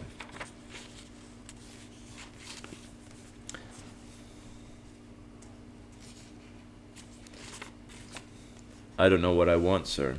Son. It must be one way or the other. Either the day must come when joy prevails and all the makers of misery are no longer able to infect it, or else forever and ever the makers of misery can destroy in others the happiness they reject for themselves. I know it has a grand sound to say, "You'll accept no salvation which leaves even one creature in the dark outside," but watch that sophistry, or you'll make a dog in a manger the tyrant of the universe. But dare one say, it is horrible to say, that pity must never die? Ye must distinguish. The action of pity will live forever, but the passion of pity will not. The passion of pity, the pity we merely suffer, the ache that draws men to concede what should not be conceded and to flatter when they should speak truth, the pity that has cheated many a woman out of her virginity, and many a statesman out of his honesty, that will die. It was used as a weapon by bad men against good ones. Their weapon will be broken. And what is the other kind of action? It's a weapon on the other side. It leaps quicker than light, from the highest places to the lowest, to bring healing and joy, whatever the cost to itself. It changes darkness into light and evil into good. But it will not, at the cunning tears of hell, impose on good the tyranny of evil. Every disease that submits to a cure shall be cured, but we will not call blue yellow to please those who insist on still having jaundice, nor make a midden of the world's garden for the sake of some who cannot abide the smell of roses. You say it will go down to the lowest, sir, but she didn't go down with him to hell. She didn't even see him off by the bus. Where would ye have her go? Why, where we all came from by that bus. The big gulf beyond the edge of the cliff, over there. You can't see it from here, but you must know the place I mean. My teacher gave a curious smile. Look, he said. And with the word he went down on his hands and knees. I did the same. How it hurt my knees, and presently saw that he had plucked a blade of grass, using its thin end as a pointer. He made me see, after I had looked very closely, a crack in the soil, so small that I could not have identified it without this aid. I cannot be certain, he said, that this is the crack ye came up through, but through a crack no bigger than that, ye certainly came. But I gasped with a feeling of bewilderment not unlike terror. I saw an infinite abyss, and cliffs towering up, and this country on top of that cliff. But the voyage was not mere locomotion. That bus and all you inside it were increasing in size. Do you mean that hell, all that infinite empty town, is down in some little crack like this? Yes, all hell is smaller than one pebble of your earthly world, but it is smaller than one atom of this world, the real world. Look at yon butterfly. If it swallowed all hell, hell would not be big enough to do it any harm or to have any taste. It seems big enough when you're in it, sir. And yet all loneliness, angers, hatred, envies, and itching that it contains, if rolled into one single experience and put into the scale against the least moment of joy that is felt by the least in heaven, would have no weight that could be registered at all. Bad cannot succeed, even in being bad as truly as good is good. If all hell's miseries together entered the consciousness of yon wee yellow bird and the bow there, they would be swallowed up without a trace, as if one drop of ink had been dropped into the great ocean of which your terrestrial Pacific itself is only a molecule. I see, said I at last. She couldn't fit into hell. He nodded. There's no room for her, he said. Hell could not open its mouth wide enough. And she couldn't make herself smaller, like Alice, you know. Nothing like small enough. For a damned soul is nearly nothing. It is shrunk, shut up in itself. Good beats upon the damned incessantly, as sound waves beat on the ears of the deaf, but they cannot receive it. Their fists are clenched, their teeth are clenched, their eyes fast shut.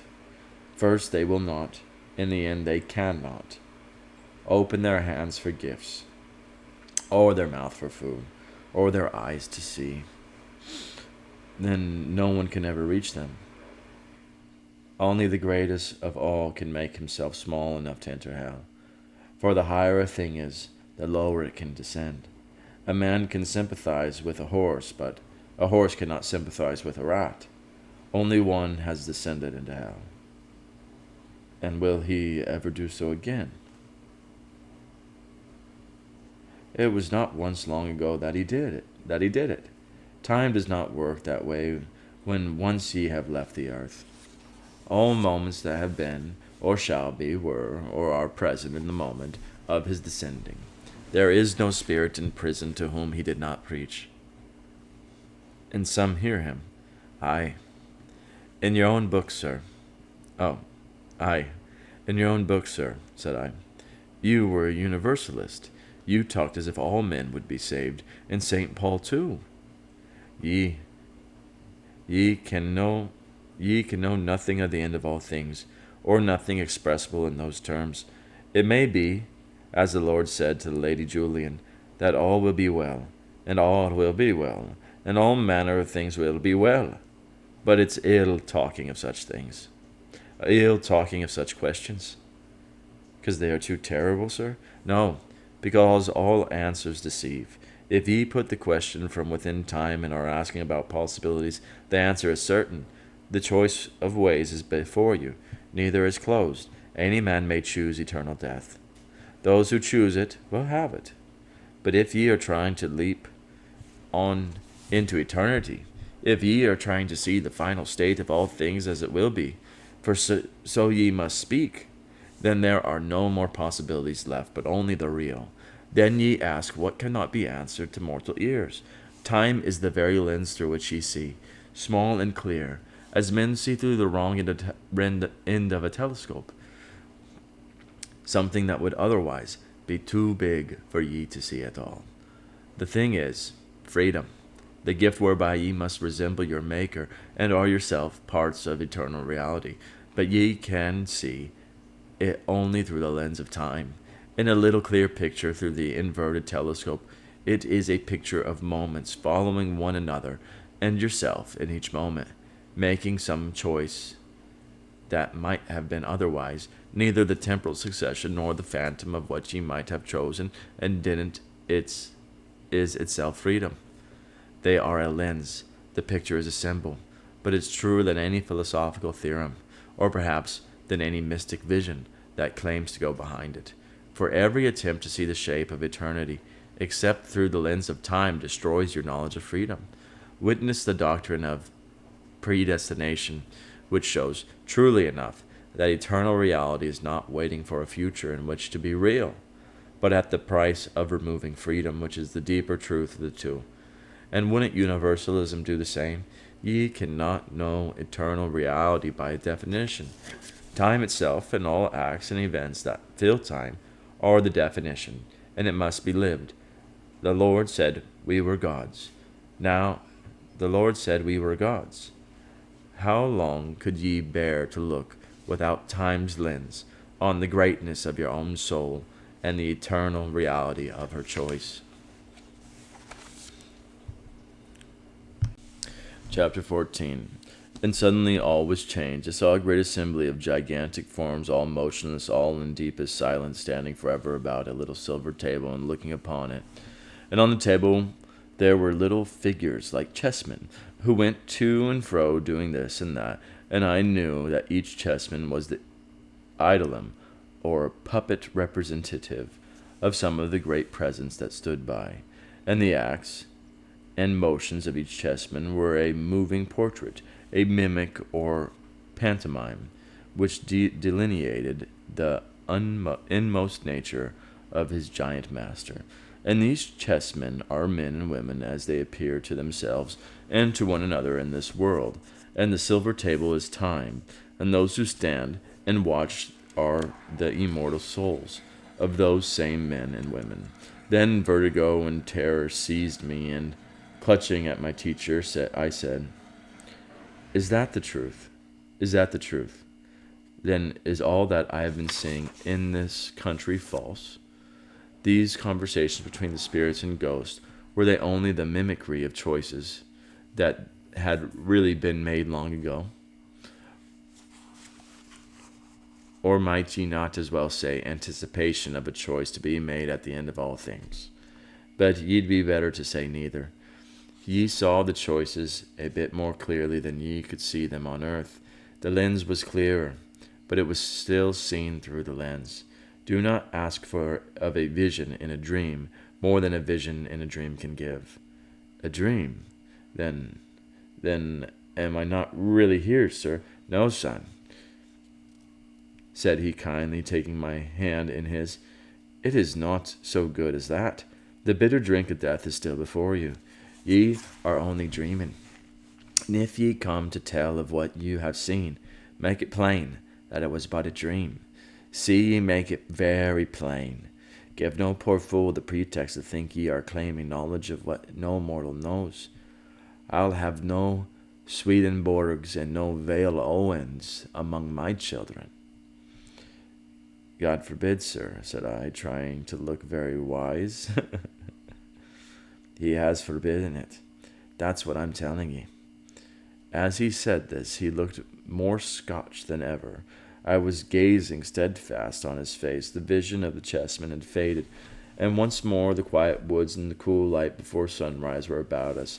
Then, still looking at his face, I saw there something that sent a quiver through my whole body.